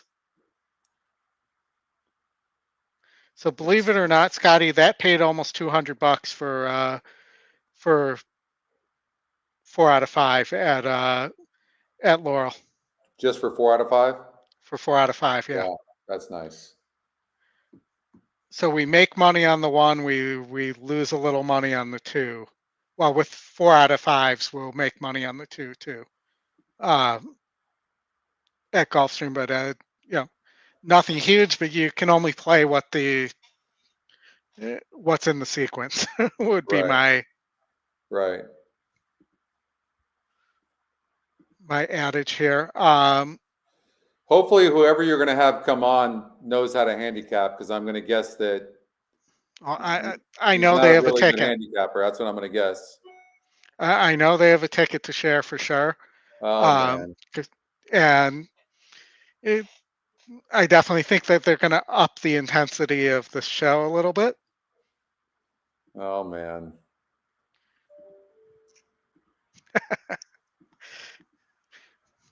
But it's fun to be able to surprise you. I think you know who it is, and I can bring him in now because he's a little early if he wants. No, make him wait. All right. We want to hear who he likes here? Who does he like here at Gulfstream Park? I'm bringing in Alfredo. Hi, good afternoon. Oh my God. How are you doing, Alfredo? I'm doing very well. Yeah, you'll let anybody into your show. You, Mike? Who is that guy with you, Mike? I don't know who is this guy. I don't know. He's a guy who used to live in Florida, but Yeah, he used to live in Florida, and now he's at California. I moved away because of you. Mage winning drove him out of Florida, I think. Exactly. So, guys, who is winning the last race at Gulfstream? I'm alive to the 1 and the 2 in the pick 5 here. Yes, but the 6 is a danger today. The number 6. I like that horse as a long shot. All right. Well, I'm picking it for last. So let's take a quick look here, and I will see if we can have a 3-way bet here. So again, this is my synthetic angle here. The 2 and the 1. Yes, but the 2 is dropping class dramatically. The 1 has a good chance, but the 6 is a very good option, a good price in this race, the number 6. So, Alfredo, I'm going to tell you, and this is what the angle, and this could be the 30% of the time it doesn't happen, but when the E first pick and second pick line up with the top 2 win percentages, on synthetic, it's winning 70% of the time. Okay, well, let's see if the numbers are going to be the reality in this race. I like the 1 and the 2 also, but as I'm telling you, this race, I just spread in this race. By the way, in the 7th race, the top pick of EquinEdge won. Called Me Spicy was a very good top pick. We were just 2-6 there, so. And let me put this backwards. Let me see if that's better for me. Okay, better for me. I send you a pick 5 for Saratoga that maybe you can share with Scotty, so Scotty can prepare something using that ticket. Well, let me put that was the late pick 5 if I remember correctly. So let me put that up for while this race is going off. Let me get the sound on for everybody. They're at the post. And runners away. Good start for Leanne's Warrior and Chapelou. They're the first two out. On the far outside, he's in charge, racing between horses, Sovereign of Speed. Driving through at the rail at Uranium, out the center, Frenchman Street. The early trailer, Attentive. Chapelou for Edgard Zayas, clear to the half-mile point, a length and a half in front of Leanne's Warrior second. He's in charge, is now third, but he'll have to go 3 wide, 2 better than Uranium. Then back to Sovereign of Speed and Frenchman Street. Still out the back is Attentive. Around the far turn they go. Chapelou has the lead, 3 parts of a length, 3 wide. He's in charge, is up the challenge in between horses, Leanne's Warrior. These top 3 put on some speed, a quarter of a mile from home. Sorry, guys. They've gone 4 ahead of Uranium, followed by Sovereign of Speed, and they're at the top Are you of ahead the of us enough that you know who won tries already? to buckle down from the inside. Out in the center, he's in charge. Back to third, Leanne's Warrior. There's an eighth of a mile to go. Zayas wants a kick from Chapelou. He gets 1, 2.5 lengths in front. Down the center, Uranium begins to finish up the fence in Frenchman Street. 16th to go. Uranium gaining good ground, but time ticking away. Chapelou's hanging on. Chapelou wins by a neck. Uranium second, up for third. Attentive from way back. Close after that. 105 flat. You did it good, Mike. Good job. 70% of the time. No handicapping, just know from the data. Yeah. 70% of the time. 70%. When those two things line up, one of those 2 horses wins. Oldy, I wonder what percentage of the time they actually come in, the exacta comes in as well. Yeah, and that's my own fault for not having tracked those results.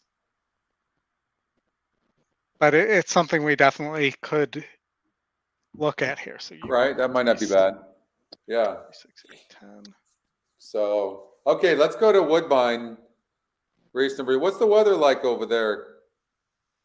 Yeah, we got to see Scotty's single here. At Woodbine. Alfredo, what's the weather in Florida right now? It's very hot and humid. Yeah, I heard that. It's been raining as Florida well. Weather. Huh? It's summer Florida weather. I'll be there in about 2 weeks, taking my son back to college. So I'll try to stop by Gulfstream that Saturday. Well, be prepared because it now, and it's almost 4:30. It feels like 100. I mean, that does not surprise me. And having been there that time of year. So I will tell you that you have a bunch of scratches in the ticket that you sent me. Oh, yeah. At Saratoga, if I'm looking at, yeah, I am looking at this correctly. Yeah, I'm in California for a while. All right, guys, let's get this. Let's get this 6 in. Do you have a single here, Scotty? I do. I hit the pick 4 at Woodbine if the 6 wins. Oh, the 6 is 6 to 5. So let's see. Good luck. Thank you. Thank you. Can you put up that volume there, Oldy, yeah, please? Going for it. Sorry. Okay, that's all right. Prince of Ayrshire tracking, and in the centre, Tidal Forces. Getting back early, Little Big Gangster at the back with Point to the Stars. Enchant coming up the rail. Out in front, Compensate, and on the rails, Just Start Me Up is gunning for that lead. They've gone out 4 lengths to Tidal Forces. Relaxes into a nice stalking roll in third. 2 to October Frost, Point to the Stars. Splitting runners with Prince of Ayrshire the inside. And together at the back is Enchant Me and Little Big Gangster. On the outside, Compensate still a neck in front. On the inner is Just Start Me Up, ahead away, and now 5 to Tidal Forces, almost 6. And back in 4th placing, Point to the Stars from Prince of Ayrshire, the grey October Frost, ahead of the other grey Enchant Me, and last, Little Big Gangster. as they go down to the 5/8. It's Just Start Me Up on the inside, threading through to be in front of Cop and Say. 6 away, Tidal Forces brings the brigade forward. A length and a half to Prince of Ayrshire, Point of the Stars, October Frost, Little Big Gangster starting a run. And last is Enchant Me.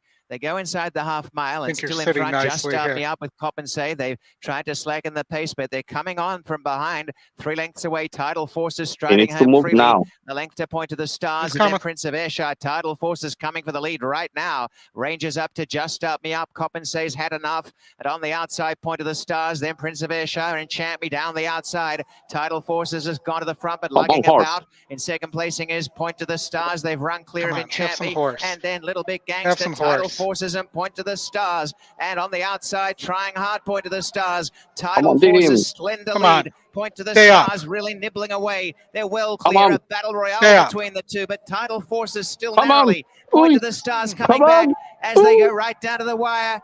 Tidal Forces, I believe, from Point to the Stars. A gap away was a Little Big Gangster, and then Enchant Me followed by Prince of Ayrshire. Way too close for comfort, Scotty, but... Yes, Scotty is always suffering with this stuff.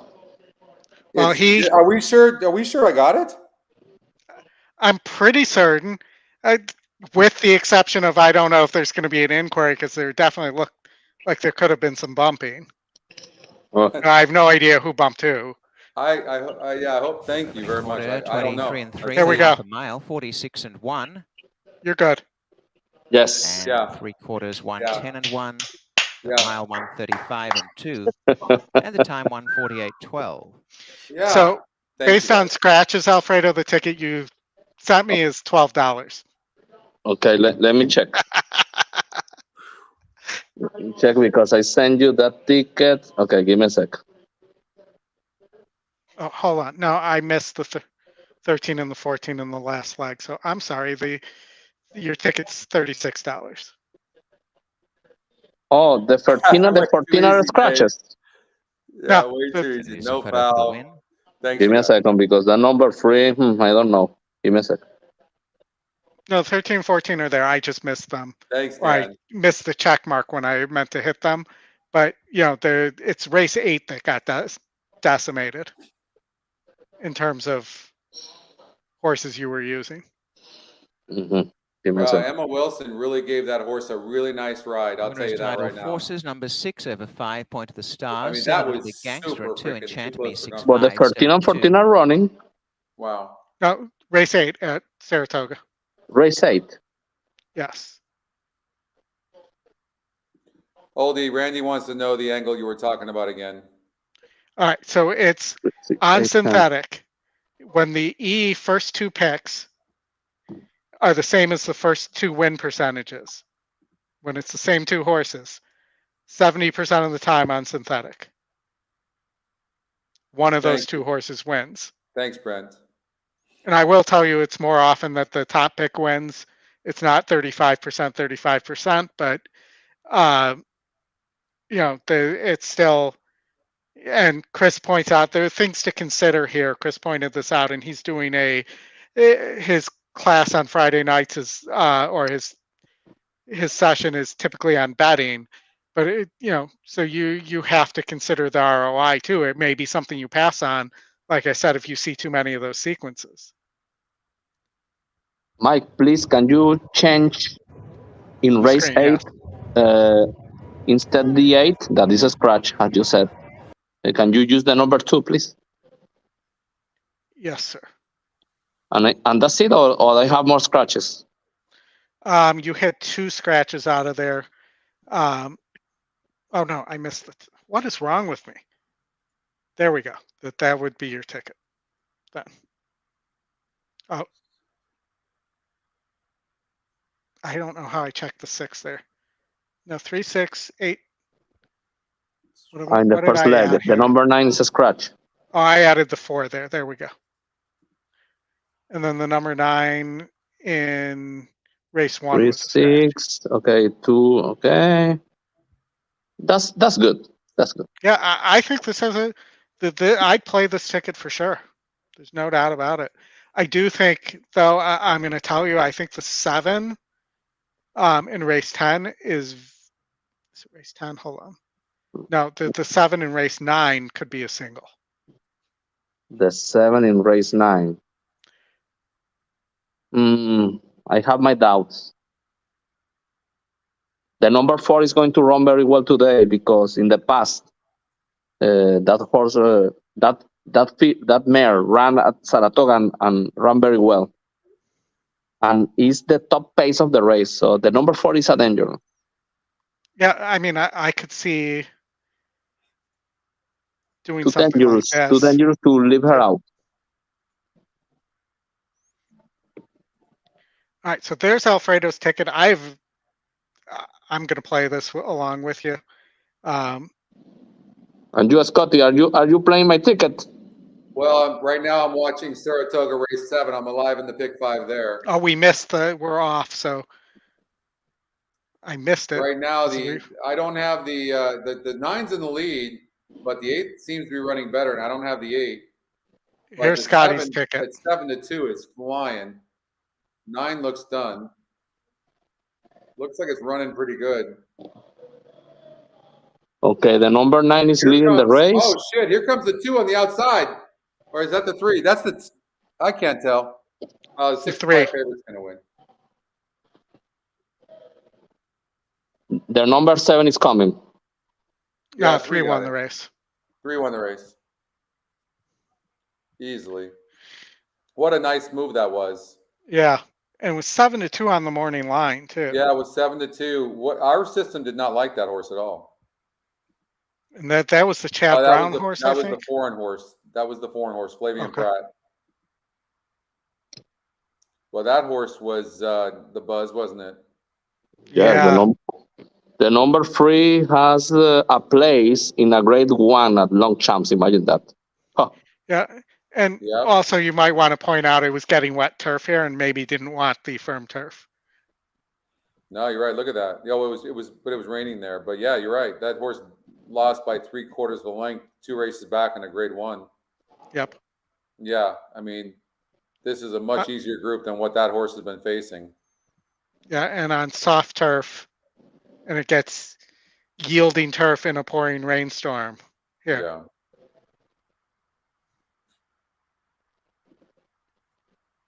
Excellent. Well, you move on, Scotty, but I think you need a price in the next. I'm trying to will it for you. Sure. Yeah, I appreciate that, Oldy.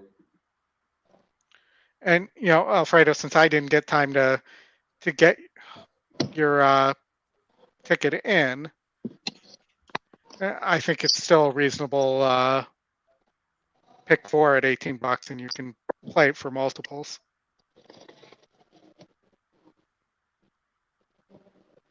$18. Yep. That's good. You play back your ticket. Yeah, that's not you're gonna turn a profit on that even if it chalks out. Yes.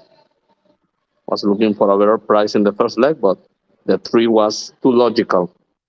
Yeah. Let me see. I think the 3 was my first pick in that race. What are we doing? You're doing a late pick 5? I'm doing a late pick 4. The late pick 5 just started. That was that was the late pick 5 there at Saratoga? Yeah. How was it? So I'll play along with Alfredo here. I do think that 12's got a good shot. His single there. I mean, the race that scares me the most is that last race. Yeah, the distance, 10 furlongs.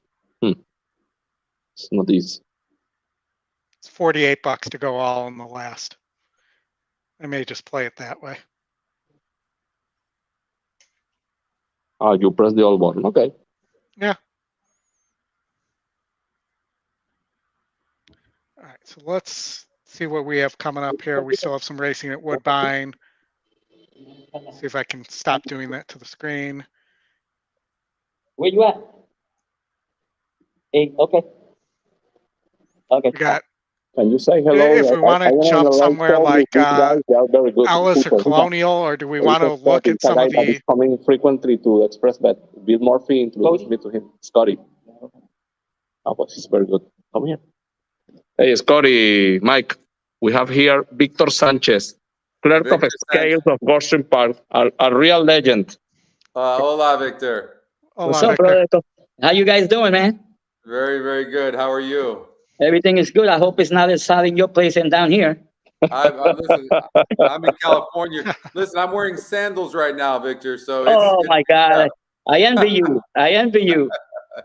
Hey, Scotty, you need to learn from this guy. See his hat. See my hat? Yes, I like it. It's really good. Listen, Thank you. I don't think it would look too good though on our boy right there. I don't think that hat's gonna work. On him? No, I don't think so. Yeah. Thank you, Scotty. Thank you very much. All right, brother. And for you as well. Have a great day. Hey, you too. Thank you, Victor. Okay. Aquí al lado. Sí, tu amigo también. Thank you, Scotty. You are taking the opportunity to bull me. That's good. Good job. I'm trying to help you out. So I know what we do a lot of times in the stretch run is we do a little preview of the weekend as well, and we have the big Whitney day at Saratoga tomorrow. We have 1, 2, 3, 4, 5, 6 stakes, if I'm counting correctly. 5 stakes, sorry. So I kind of want to get your guys' thoughts. I think Caraval's a single here. That this is a much weaker group than this horse has been running against. It is Saratoga. These horses get beat, but Caraval's been tactical as well. I will point out that no balls or no bails, however you want to pronounce it. This is the horse that blew up the pick 6 at Churchill on Derby Day at 21-1. Does that say no balls? It does. So that's the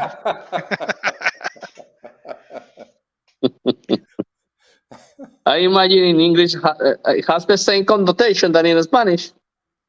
It does. It does. Yes. No cojones. Okay. And you're learning very quickly. I'm learning quickly. Guys, I want to point out it also is a gelding. Oh, well. Oh, my God. Yes. Well. If I was wearing a hat, tip of the hat to the owners for that. For the naming. Oh, my God. Oh. When did you have that horse named after you? You're asking? Alfredo, I think that question was for you.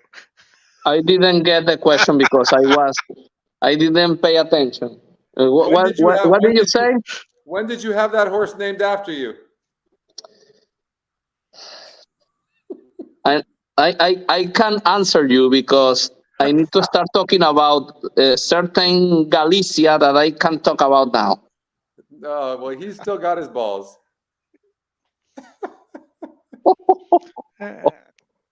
I don't know that we know those details or need to know those kind of details on the stretch run, but we're bringing you the hard-hitting news here.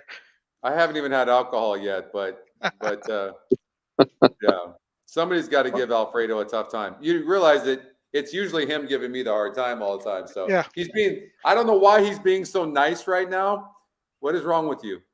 Because I am a guest. And remember, I think Mike doesn't know this, but I told Scotty to do a confrontation show, to talk, trash talk about our handicapping, facing, 5 races at any track. And he's still thinking about it. I think he's scared.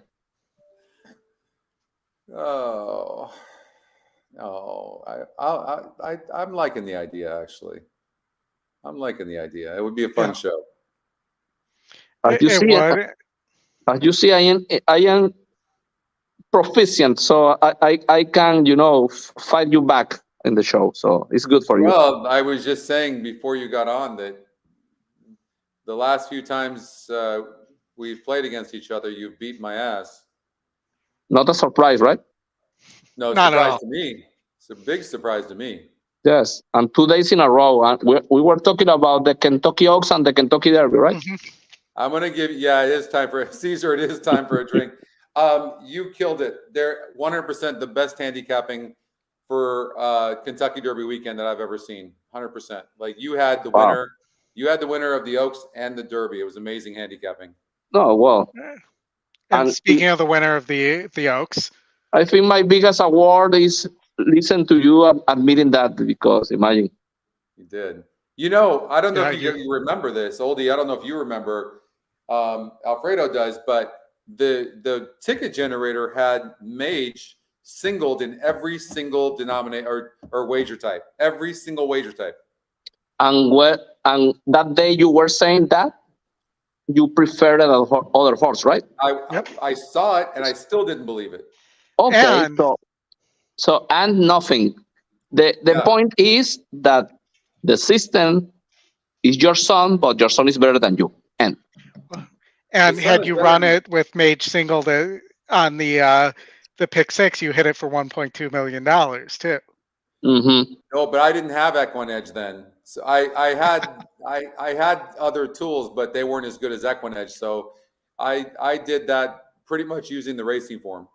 But I'm talking about it on Derby Day. Remember that pick six paid $1.2 million, and you would have hit it straight ticket generator.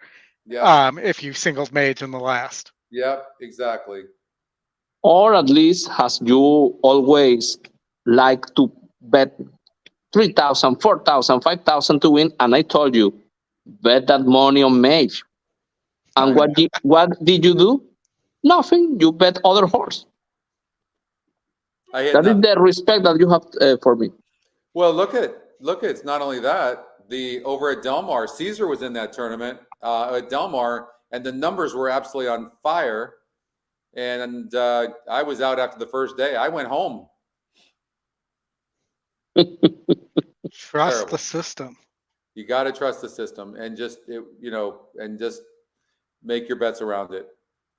But if you look back at last Saturday and how good the numbers were at Del Mar, pretty incredible. In fact, since we just have a few minutes here, let me just go back.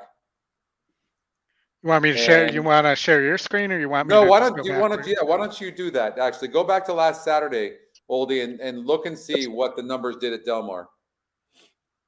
So I think really incredible. What was the date? Is it the 29th or the 30th? It was the 29th, I think. Let's see here. Yeah, it's the 29th. So last Saturday was the 29th.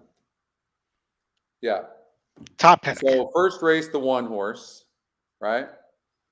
Second race, the 4 horse. That horse paid good. Look at that. Look what it paid. Third race, nothing, I believe. Nothing in the 4th race. I don't think. 10 horse.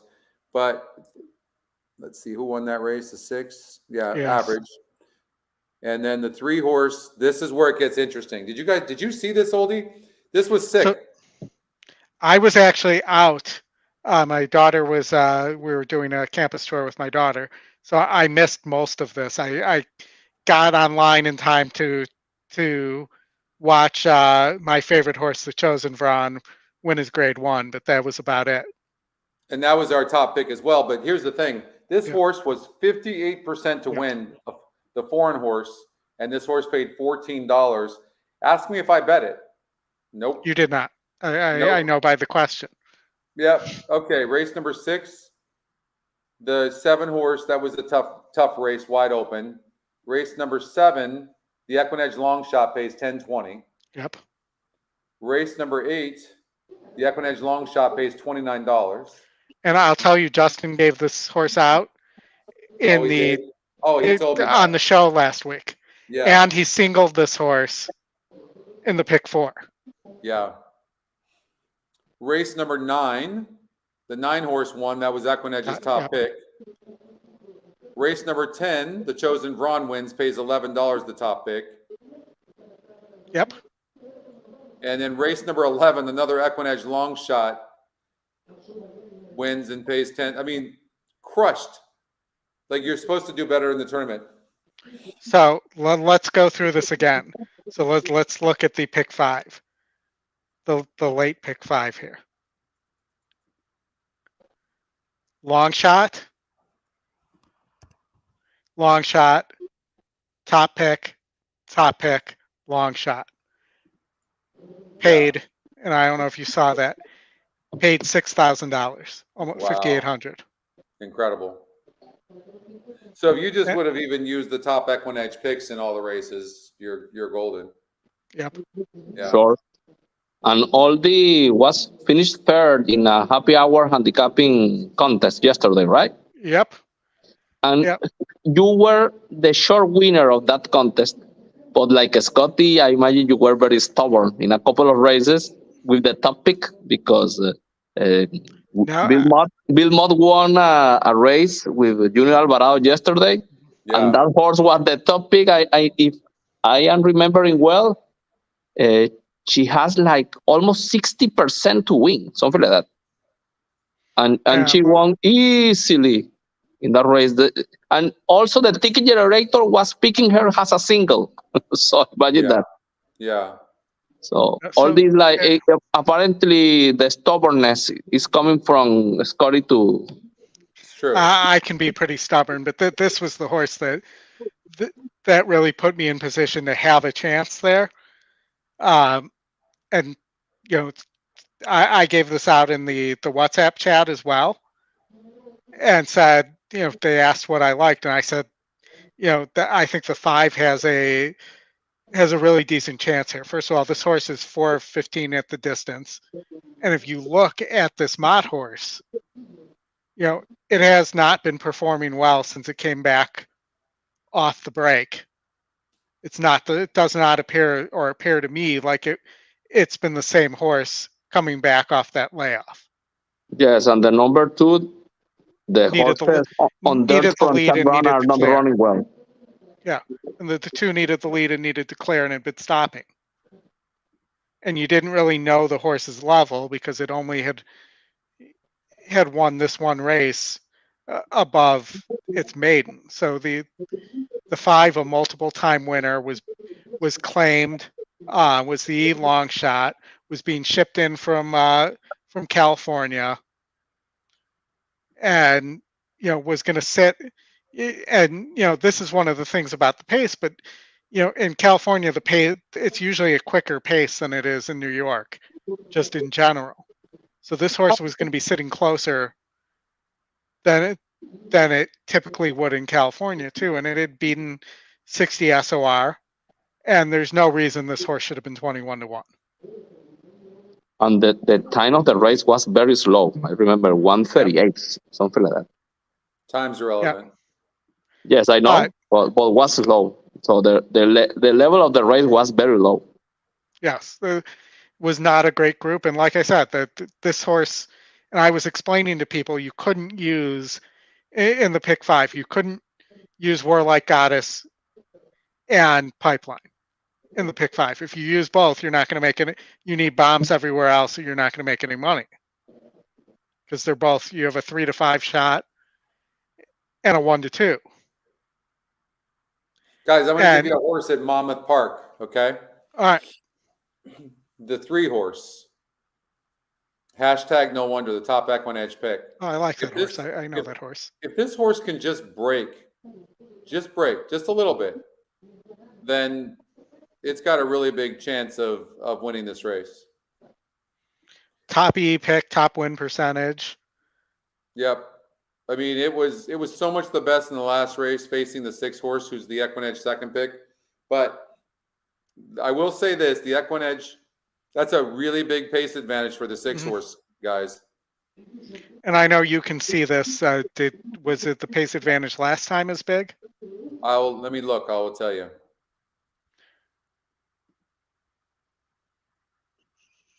Might be some money in this race. Let's see here. So last time out in that same race. So a big long shot won at 2% actually. It came back to run a decent 5th by 3 lengths against much tougher next time out. So the 12 horse,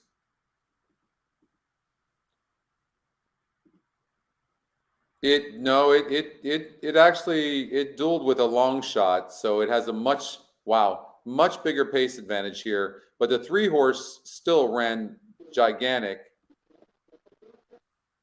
in running the way it did. Well, if you toss this last race for the 9 could be competitive too. I just don't think there's speed here for it to run into. So for me, it's the a all E picks try here. I will say, okay, I think the EquinEdge picks have got it. The 6 horse with that kind of pace advantage is probably going to be very, very tough to catch. It's not going to have anybody it's going to duel with. It's got, and the 3 is going to be coming though. The 3 will absolutely be finishing. The EquinEdge long shot's getting bet, but it looks cheap to me. I don't know why it's getting such action, but it is, and it's 3-1, so it's getting bet. So obviously, with as poor as it's ran in the last 3 races, it's still getting love right now. But I don't know what to believe there. But you could see that one run a much better race. But the other ones just are. I think of the EquinEdge picks. But 6 horse is going to be very, very, very tough. Somebody's going to have to push this horse, and I don't see it. So, I think 6-3, 3-6, somewhere in there with over at Monmouth. In fact, I'm going to bet it. I just played a straight the all E picks try there. Oh, Dan's alive to the 6 horse. He needs the 6 horse in the BCBC contest. Okay, you got a big look, Dan. That's a big number. If the 3 breaks good, the 3 is going to beat the 6, but the 6 is going to be very, very tough. It's going to be those 2 horses. I don't know what to make of the 1 because it is the EquinEdge long shot, which isn't really saying much because the other long shots don't look that great. Who's riding the number 6? Let me check. Gomez is gonna send for sure. And this 8 didn't run last time it was on turf, but it is getting a 7-point GSR improvement, even though it's only 1%. I'm just looking for the bomber here.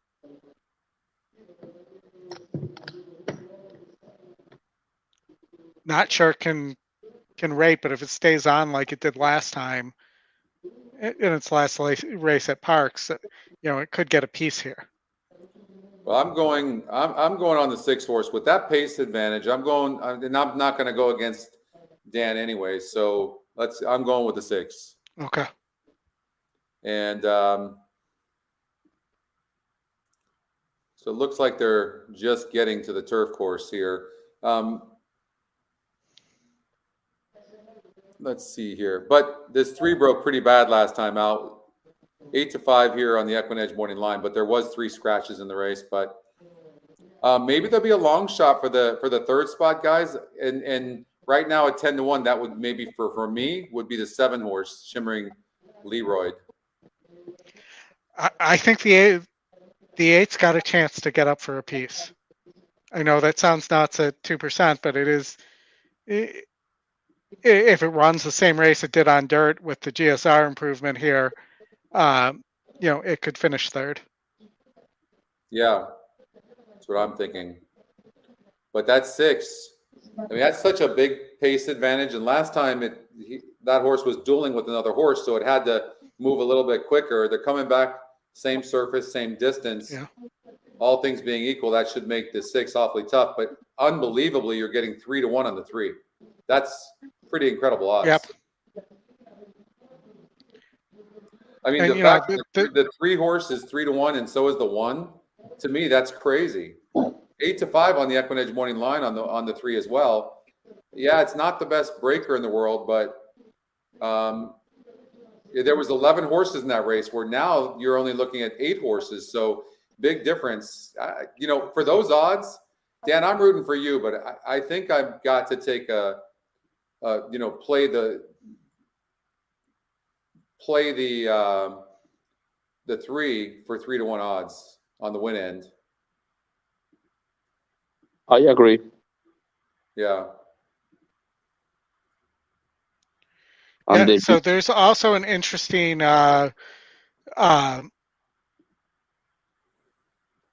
on the jockey trainer combination for the freeze better. There's a very interesting multi-race sequence set up for Saratoga the next 2 days where that starts in the next race. There's a 2-day pick 6 that starts in the next race. That's the race 1 and 2. Sorry, race 1. This next race today, then 5 races tomorrow, I believe. Where is that at?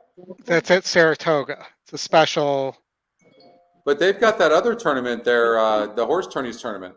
Yeah, no. So this is just a special betting feature. Okay. So if you played, just as an example, if you played Caravel and Cody's Wish as singles, you can play all 3 all legs. Or did I do this right? Hold on. If you play Pretty Mischievous, Cody's Wish, and Caravel as a single, you can play 3 all legs for $162.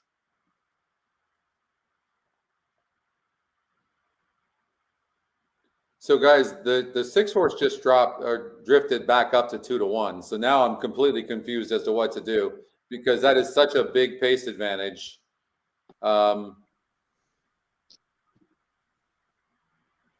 Big pace advantage. I think I'm just going to do an exacta box 3-6.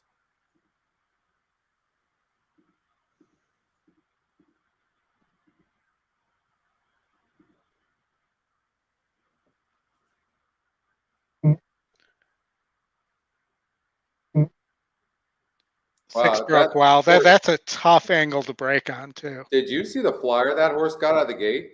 Yep. Wow.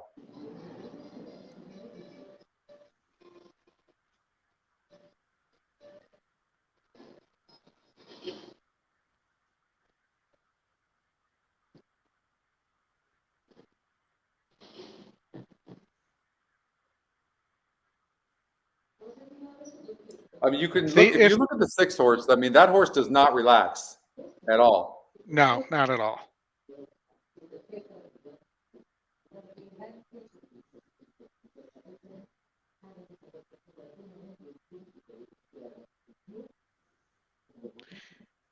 And I'm thanking the 8 right now because the 8's putting pressure on the 6. It doesn't seem like much, but it is pressure. We'll see if your 7 can pass the 8 after the 3 comes swooping need the by. 7 for third.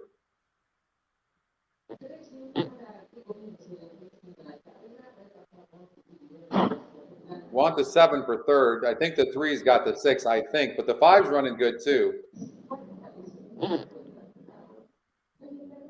Stop 5. 5 needs a stop. 5 low GSR horse.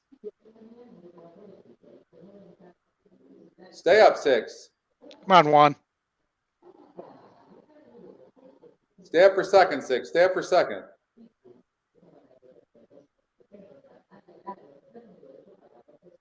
No, the 5's gonna finish third, so 3-1-5. So the E long shot did okay over 5-2, and then the 5 was 4-1.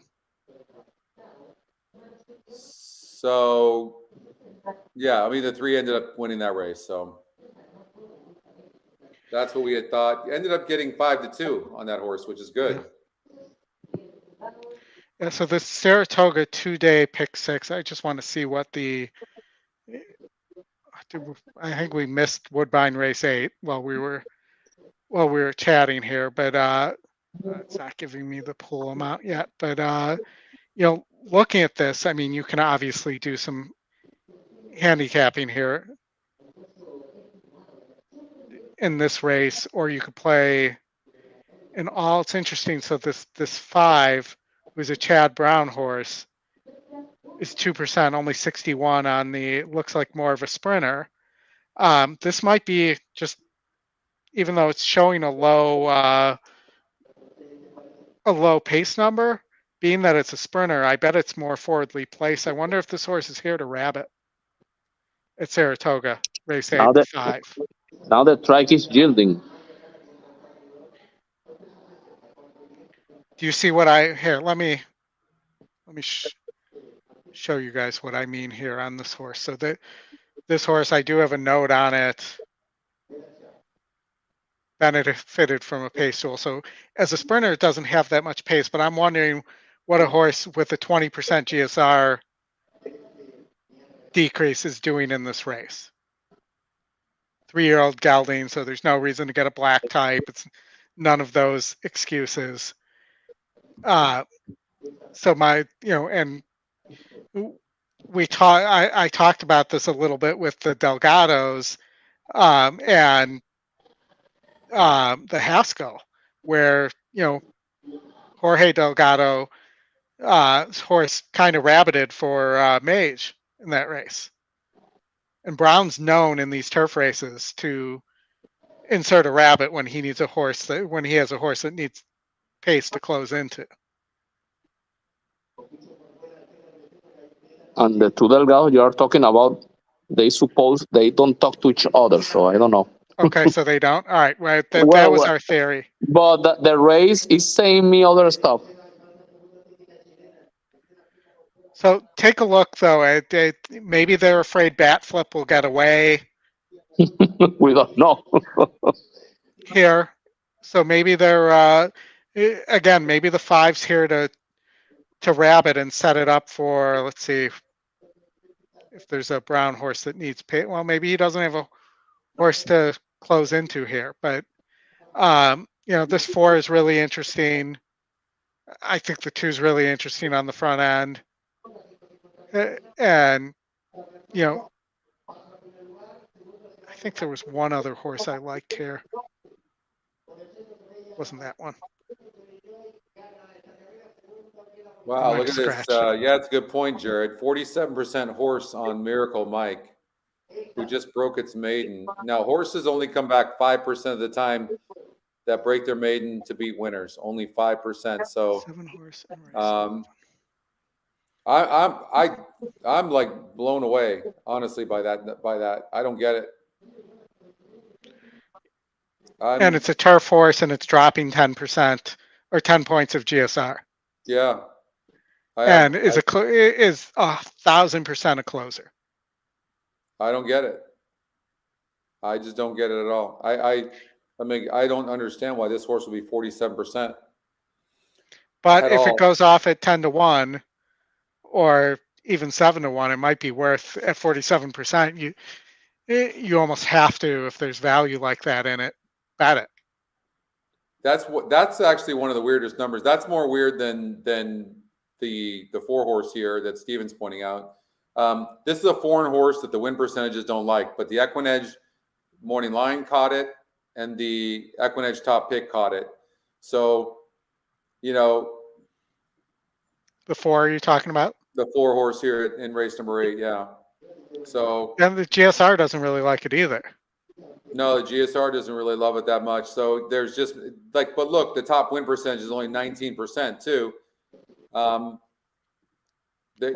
tell you one reason I don't like this horse, and that this is going back to the Breeders' Cup, is European horses that were running under a mile and trying to go up to the mile for the Breeders' Cup are for forever. Yeah. So and this horse was not running; it was running sprints. I'll tell you who I like. Go ahead. And that's the 3 appraise. Now I'll tell you why. It's 7-2 EquinEdge Morning Line. EquinEdge's second pick. Look, it had been running the first race off a layoff for basically 10 months, and it was facing 2-year-olds. So it ran good as a 2-year-old, and then it comes back and faces 3 and up in its very first start off a layoff and wins against 11 other horses. That is not easy to do. And so the GSR goes up. The horse has a race under its belt. And this is not that strong of a field. I think at 8-1, appraise makes a lot of sense. I like appraise the 3 horse to be in the money. And I think it can win as well. I think there's a possibility bat flip steals this on the front end. Again, I brought this up earlier, but his beaten similar, should get an easy lead here, or a pretty easy lead. It's going a mile. And, at 14-1, as a double play, as a win play show, that there's value here in this horse. Right. At 10% at 14-1, that's the kind of, like you were saying, 17% on the 8-1 horse. Those are the shots you want to take. They are. I guess there's going to be a delay. Thank you, Tony. Yeah, I'm looking at it right now. There's going to be a delay, guys. And Brandon's saying it could come off. I don't, with it being the first leg of that pick 6 and the last turf race of the day, I think it stays on, because I don't know that any of these horses stay in, if that's the case. Thank you, Bill. That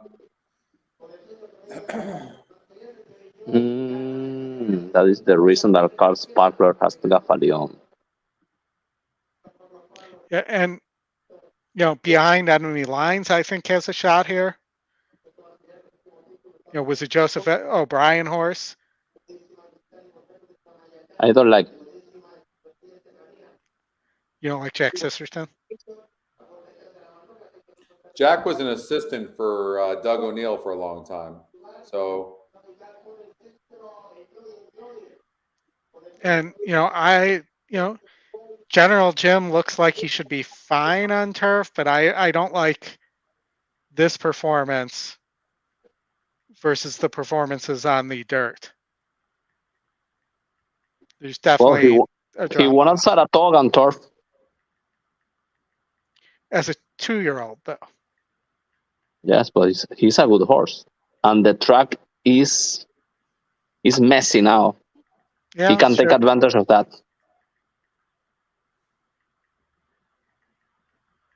And then Carl, I don't know if I think Carl Spackler should be 3-1. He's a very good horse. I didn't understand his last race. I mean, looks like he was sitting a little closer to the lead. Just off there, but maybe that race was too long. Maybe he didn't want the extra half furlong.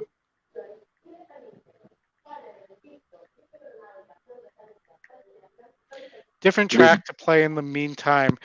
We would love to, but there's nothing going off until. So, do we want to take a quick look at Colonial while we wait for that delay? We also have. Oh no, it's actually not a quarter horse race at Risotto Downs.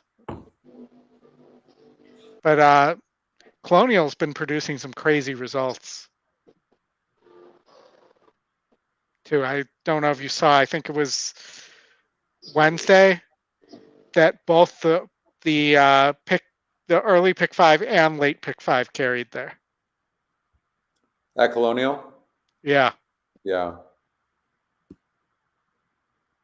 Let's see what it's done today.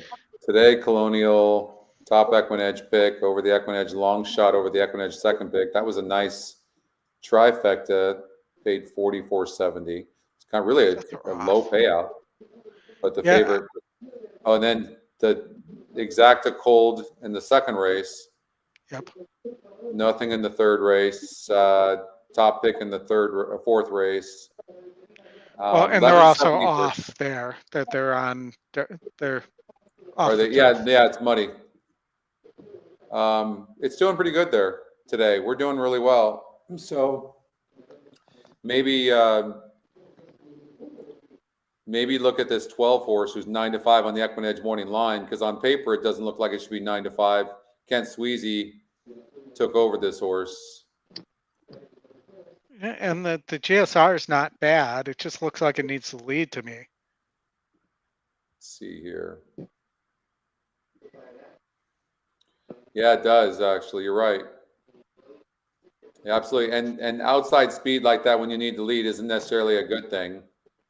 And the 4 horse should have that lead.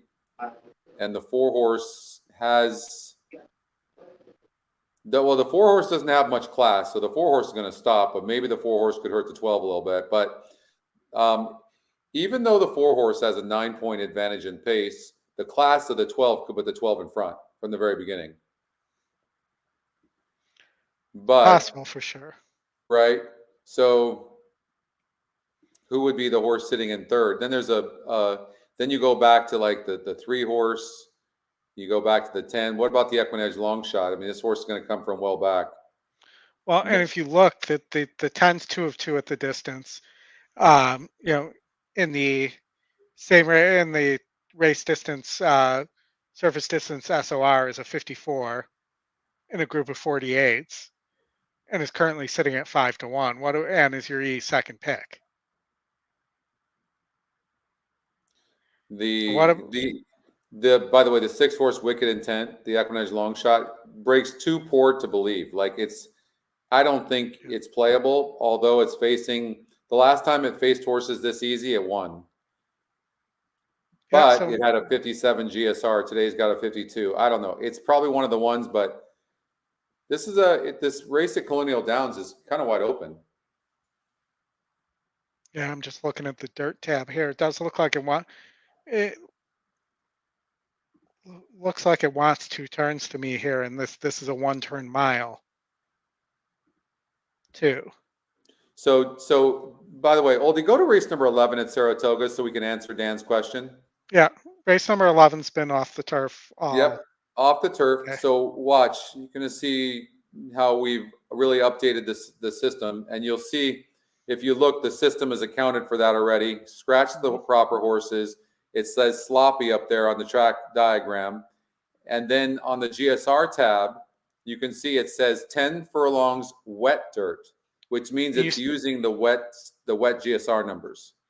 And you can see, you can come in here and verify it too. So yeah, 72, 72. Yeah. Yeah, no, that was a nice enhancement. Yep, we're getting there. Taking some time, but we're getting Looks there. like we lost Alfredo. We lost him? What happened? Was he afraid? His picks weren't winning? What happened? No, he didn't text me or anything, so that he needed to drop, but I guess he needed to drop. No balls. Mm-hmm. Gelding. Gelding. He got gelded and didn't tell us.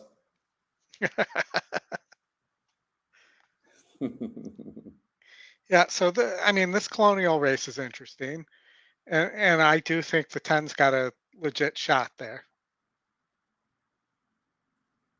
The 1 doesn't seem classy enough, although it's getting bet. It doesn't seem classy enough. The 3-horse won 2 races back at Mahoning Valley by 7 lengths against a 44 group. It does have some back class, although it didn't show it last time out.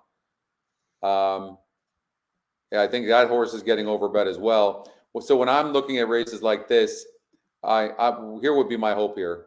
My hope in this race would be that the 4-horse wasn't classy enough, so the 12-horse was able to get the lead. Here's the problem, though.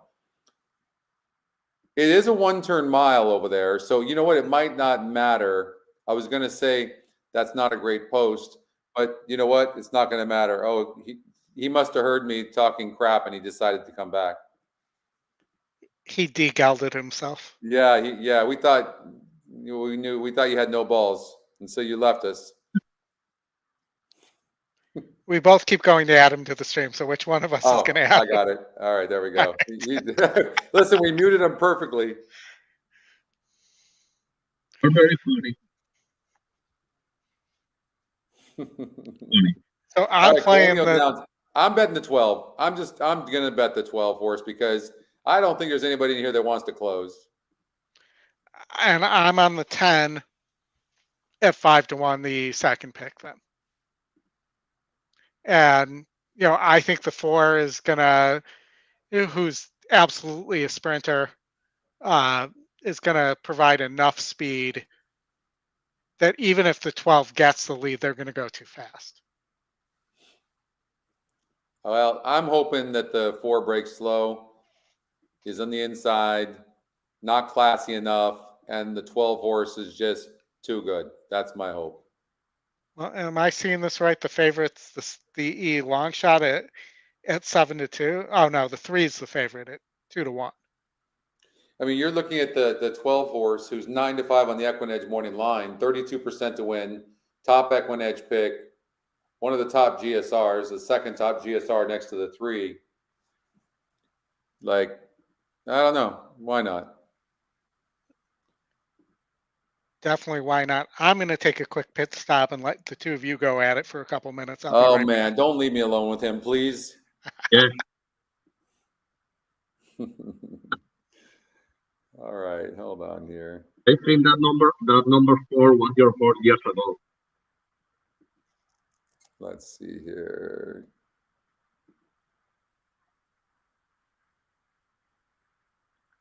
All right. I'll share my screen.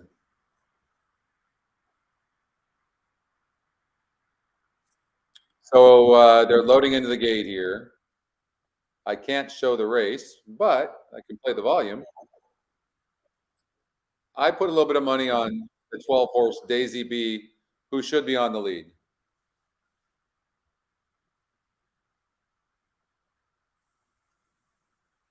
Well, I don't think my screen is showing. Oh, hold on.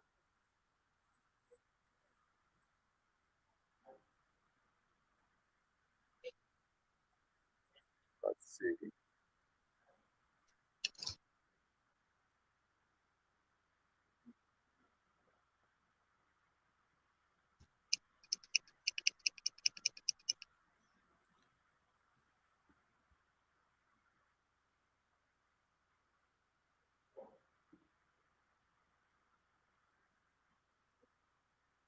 All right, Daisy B on the outside going in.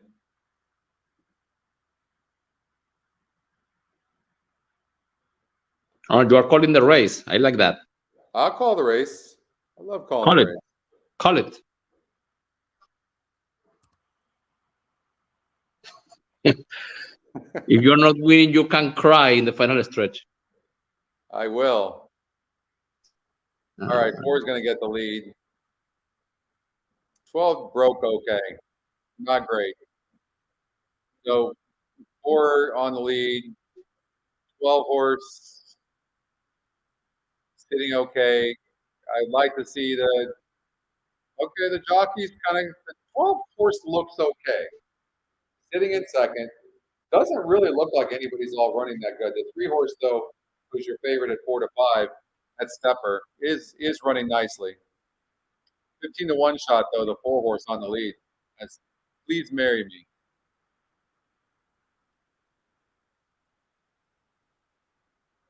And this is just going to be a matter of whether the Daisy B, who went off at 5-1, nope, done. Nope.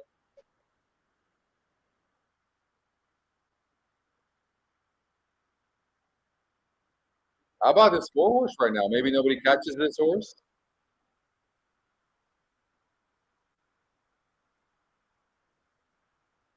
We're running easy.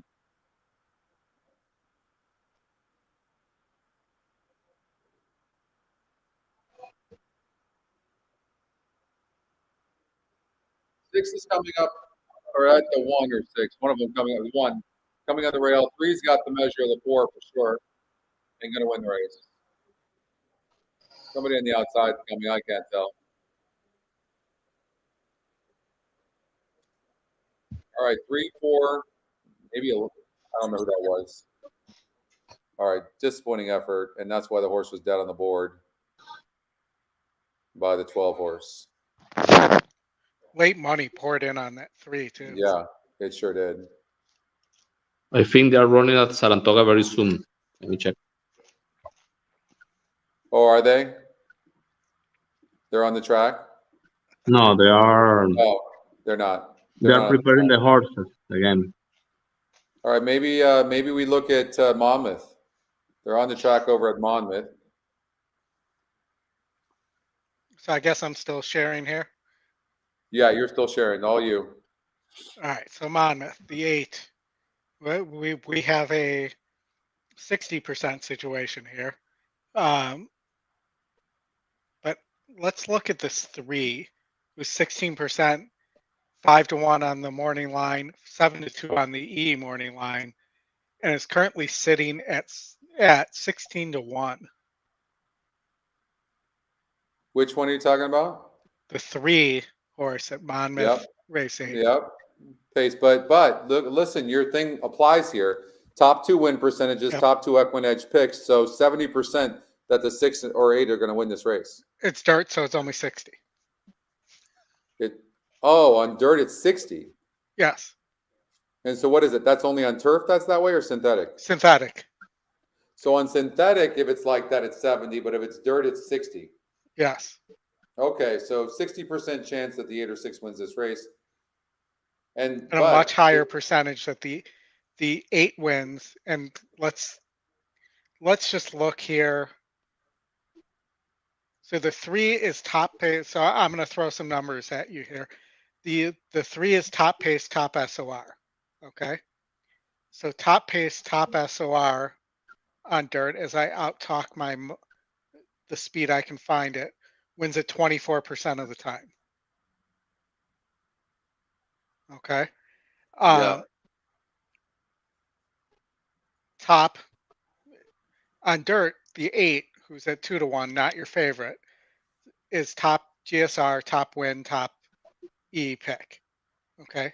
That on dirt is 42% of the time. So of that 60% number, 42% of the time, that top pick's going to win. Right.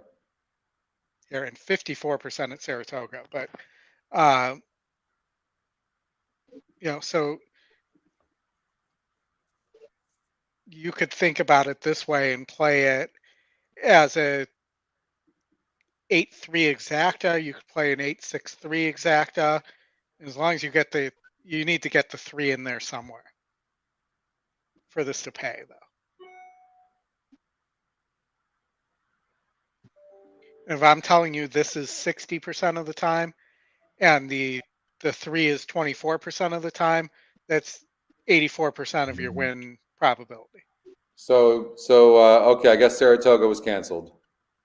Yep. Let me check. Wow. Yes, canceled. was canceled. Wow. What a finish, eh? Yeah. Yeah. Oh my God. That's crazy. And sad. Yes. Under Mar? Del Mar is a nighttime start. We're 5 minutes to Woodbine, though. And that Monmouth race should be either went off or is about to go off. What's interesting is I'm trying to cancel my bets that I made at Saratoga and it won't let me cancel. Huh. Well, if you're in the middle of a sequence, weren't you in the... No, just a vertical. That's kind of weird. Well, maybe they are taking care of your money.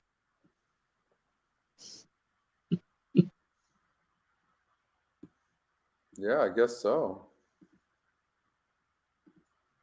That's super strange. I think they are going to cancel that automatically very soon. Yeah, probably, yeah. I wonder what they're going to do with our open tickets, like the pick 4 and pick 5. They need to refund everything. They don't always do that, though. But yeah, no? Actually, in this case, the pick 4 hadn't started yet. The pick 5, a lot of times they don't refund the entire thing in that situation. They will only refund the ticket's still alive. Oh, guys, you know who's going to be tough over at Monmouth? I think I just found the winner. I think the 8's going to win the race. And again, I'm telling you, the data says that the 8's going to win 42% of the time. Yeah.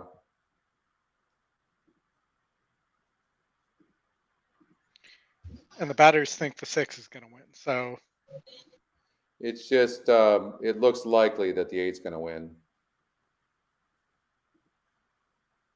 Let's see if we can get the long shot on the 3 here. Even though it's getting bet down a bit.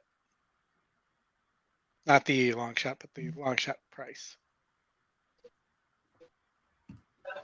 Can you guys hear the volume if I put it on? no. Okay. It's worth a shot. Sí. ¿Cómo está todo? Sí, la cancelaron y tenía We una did not get an easy lead. Bueno, tú no cancelaste, eso es lo bueno que estás aquí en Florida. Fourth Cuídate, pues. ranked. Nos vemos mañana. Victor Sanchez is telling me that you are okay. I am omitting that. The number 8 is not winning this race at Monmouth. No, why? I'm telling you, it's not winning. It's not winning. Is increasing the pounds. 7 pounds more in this race. Nah. He's not winning. I'm sorry to say that. Now the number 6 with the apprentice jockey is keeping the same weight. So I prefer the 6 over the 8. And as you say that the 8 goes to the lead, the 1 is got rocket ships attached to it. No, the number 8 is not holding that lead. The 1's gonna bomb this race. At 60 to 1, this one horse, like what's happening here? And I also seeing the trainer, so I'm telling you the 8 is not winning this race. Well, I'm far enough in the race to know that the 8's not gonna win, but this 1. What is happening here? Come on. 2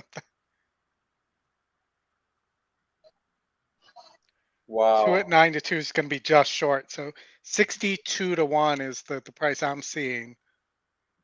That's insane. On the 1. All right. How about the last race at Woodbine? So the number 1 won the race. The 1 did, yeah. Okay. The 1 won the race. If I'm right, the jockey that ran the number 1 was riding the number 8 last time out. See? Good call. Good call. Now they are on the way to the starting gate for race 9, which is on the EP Taylor race turn. 9 at Woodbine. Yep. Woodbine. Race 9. You got a heavy favorite for Draxler. The horse can rate a little bit. This is the second leg in the Woodbine Turf Sprint Series. I have to leave after this, guys. 1 to 2. Right. We can call the show. Going out to this race. It's been a great show more than today. welcome to do your thing. I just have to unfortunately go. What do you guys think of the the first long along shot? is going to be Jazz Hands, has the like inside it a lot. gate. Some of these still arriving. Martin Drexler. 3 wins in a row. Always leading the race. This turned out horse award today has gone for this Today race is to not taking the Sandy lead because the Hartgrove, the number groom 1 for favorite ready is faster. for a fight. I think the 2 is going to win this race over the 7 or the 8. I think the 8's a good long shot as well. I think you're missing maybe the 5 here. Loading is Jazz Hands as they come up. Being actually waited with. They're going to go ahead with Happy Mac first. So Happy Mac steps straight in. Brought forward now, Jazz Hands. Cotton rearing and getting out the saddle is Rafael Hernandez. He kind of managed to get up on his feet after tumbling onto the ground. He is okay, but the horse did rear and dislodge him. So he is to remount, as that is the favorite Cotton. That's not Behind good. the gate, Riderless Romantic Gamble is called up. And now ready for a fight. Taken to the line. Patrick Husband's in the saddle. Cotton's rider is back. Ready for a fight, walks in. 5 to 1, 6 to 1 for Emma Crack. Stablemate to Cotton. 6 to 1 Arms. Red River Rebel goes forward as the field takes position well. And Happy Mac's there. Emma Crack coming up.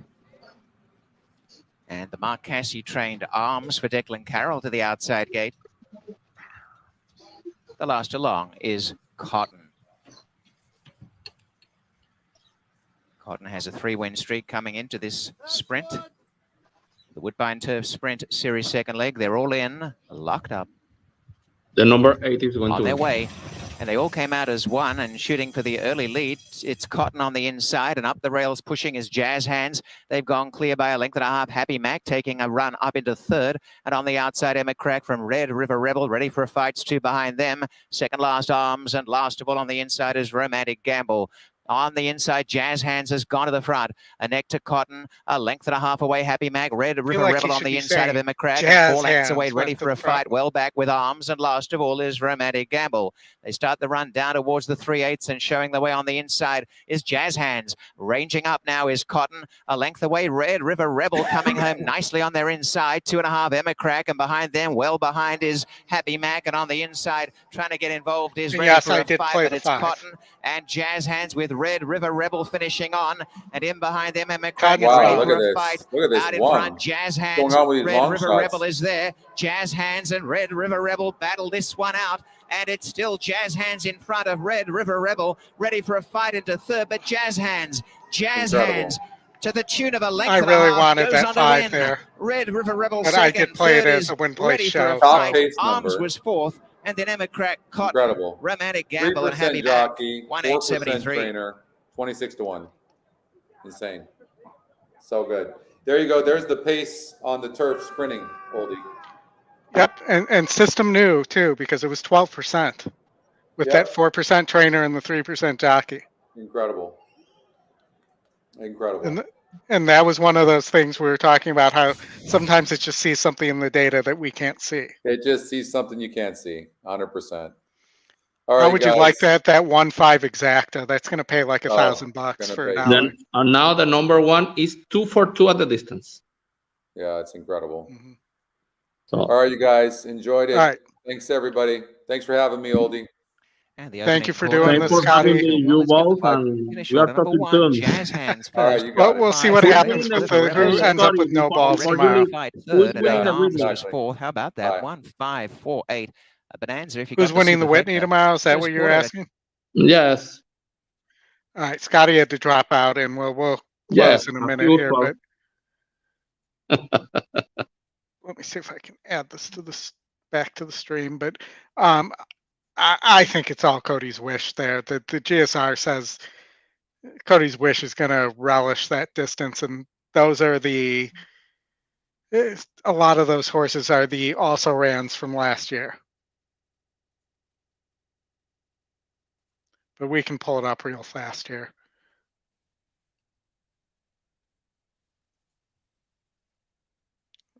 There we go. The Whitney. You can see I have notes all over this. Zandon, one of my favorite hangers. Charge It isn't classy enough. You can forget Giants Game. I'm not falling for White Barrio again. One of my favorite horses, but just a horse that doesn't win. And I also would prefer him with Safi than Rick Dutrow, who came back as a 7% trainer so far.